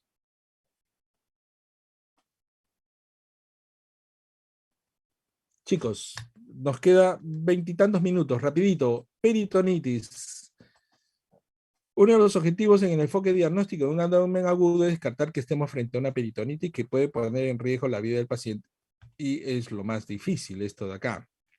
Entonces, la peritonitis es la inflamación del peritoneo. ¿Y qué es el peritoneo y para qué sirve? Bueno, no voy a repetir ya porque es muy largo, ¿no? Pero el peritoneo es esa cubierta de tejido conectivo de origen mesodérmico que recubre la superficie interna de la pared abdominal, el retroperitoneo y los órganos internos. Todo eso de ahí. Es equivalente a la superficie corporal total, y si es que tenemos una peritonitis es como tener igualito una quemadura de todo la superficie corporal. Tenemos el peritoneo que cubre las vísceras, que es el visceral, y la del parietal. Hay un líquido peritoneal que más o menos en volumen de 50 mililitros. En casos de inflamación aumenta. Estas son las características de un líquido peritoneal. Posee capacidad antimicrobiana mínima mediada por complemento y hay una circulación. El líquido peritoneal se reabsorbe rápidamente por unos poros que están a la altura del diafragma. De tal manera, jóvenes, de que el líquido peritoneal se absorbe por estos poros, van por las cisterna de Pequet, de ahí por el conducto torácico. ¿Y en dónde desemboca, chicos, el conducto torácico? Anatomía. En el ángulo. el subclavio. Ángulo. Sí, yúgulo subclavio. Ajá. ¿De qué lado? Derecho. Izquierdo, doctor. A ver, Karen derecho, Freddy izquierdo. ¿Quiénes dicen derecho, quiénes dicen izquierdo? Chicos, izquierdo. Izquierdo, ¿ya? Izquierdo. Muy bien. Por eso las metástasis del cáncer de estómago terminan en un ganglio en el lado izquierdo, ¿de acuerdo? Una bacteria en el peritoneo es absorbida y se encuentra a los 6 minutos en el conducto torácico y a los 12 minutos en la sangre periférica. Es decir, miren, si le cae una bacteria en el peritoneo, a los 12 minutos ya aparece en sangre, ¿de acuerdo? Entonces, para que vean de que existe. La presión intraabdominal tiene una media de 10 milímetros de mercurio. No puede ser más alta. Si es que hay alta 25, ya tenemos hipertensión intraabdominal, ¿ya? Entonces, bien, recordemos de que hay una fisiología y que el líquido sube por el diafragma, ¿de acuerdo? Va de abajo hacia arriba. Y da la impresión, jóvenes, de repente la cavidad peritoneal no es como si fuera una cavidad única, tiene espacios. A veces tenemos la idea de que la cavidad abdominal es como si fuera un baúl. No es un baúl. Si podemos comparar más la cavidad peritoneal como un mueble con varios cajones. Tenemos varios espacios, ¿de acuerdo? Hay cuenta los espacios sufrénicos, tanto derecho como izquierdo, los parieto cólico, parieto entre pared y el colon, parieto cólico derecho, parieto cólico izquierdo, el fondo de saco aquí abajito. Después tenemos en la parte de atrás el espacio acá sufrénico derecho, sufrénico izquierdo, el parieto cólico derecho, el parieto cólico izquierdo, el espacio supramesocólico y el espacio inframesocólico, el entero cólico derecho, el entero cólico izquierdo, el fondo. Es decir, tenemos espacios, ¿de acuerdo? La peritonitis, ¿qué cosa es? La peritonitis es la presencia de un agente extraño e irritante en la cavidad peritoneal, producida en grado variable, irritación o inflamación de la membrana peritoneal que produce peritonitis. El irritante puede ser cualquier cosa: sangre, contenido intestinal, ácido gástrico, orina, bilis, líquido pancreático, gérmenes, etc. Todo esto puede provocar irritación del peritoneo. Recuerden de que el peritoneo responde dolor ¿a qué? A la distensión, a la isquemia y a algún agente irritante, ¿no es cierto? Esta peritonitis puede ser localizada en una sola zona del abdomen, en donde está el problema, y entonces se denomina peritonitis localizada o focal. Y por otro lado, también puede ser en toda la cavidad, en el cual la peritonitis generalizada o difusa. Cuando ustedes abren el peritoneo, miren lo que encuentran, aquí ya encuentran aquí, encuentran todas estas asas que están nadando en este líquido purulento. Aquí tenemos una peritonitis, igual acá en la laparoscopía tenemos este cemento intestinal que está todo necrosado, horrible, una pericitis complicada, ¿no es cierto? Tenemos el intestino, así que parece choncholín, ¿no es cierto? Todas las asas intestinales ancochadas o negras así, ¿de acuerdo? Acá también miren todo inflamado. No, las tripas normales no son así, que están edematizadas. Aquí también están así. Esto es lo que encontramos cuando operamos, ¿de acuerdo? Miren, acá toda esta vesícula que se rompió. Aquí está la vesícula, está ya horrible. Bilis, perdón, pus, ¿no? ¿Cuáles son las señales de peligros? Entonces, uno hay que identificarlo en la historia clínica, el relato, los antecedentes, el examen físico, examen complementarios, diagnósticos, ahí ya uno va determinando, ¿no? Recordemos los signos de irritación, signos de Aron, de Blumen, el psoas ciliaca, todo esto de acá son signos de irritación. Los coloco como ejemplo, nada más, porque hay muchos, lo van a ver cuando vean apendicitis, ¿de acuerdo? Son muchos los signos.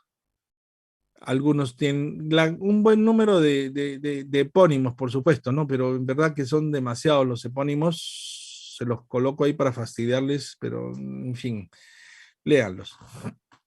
La peritonitis puede ser séptica, es decir, producida por la presencia de un material contaminado, o puede ser aséptica. Es decir, puede ser de que el líquido sea estéril, sangre, bilis estéril, líquido pancreático, jugo gástrico estéril, contenido en el intestino delgado proximal y orina estéril. Si se perfora el colon ya no es estéril porque el contenido del colon es séptico, ¿de acuerdo? Perforación de colon o apéndice. Las peritonitis se pueden clasificar en primarias, secundarias y terciarias. Las peritonitis primarias, jóvenes, presten atención, ya después van a poder estudiar, yo sé que están medio desesperados por lo de mañana.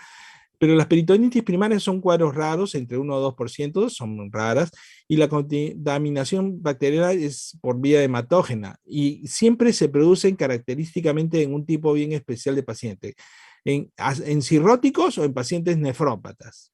También puede provocarse en niños pequeños, en cual hace peritonitis por estreptococo hemolítico, o hemófilus también, neumococo, ¿de acuerdo?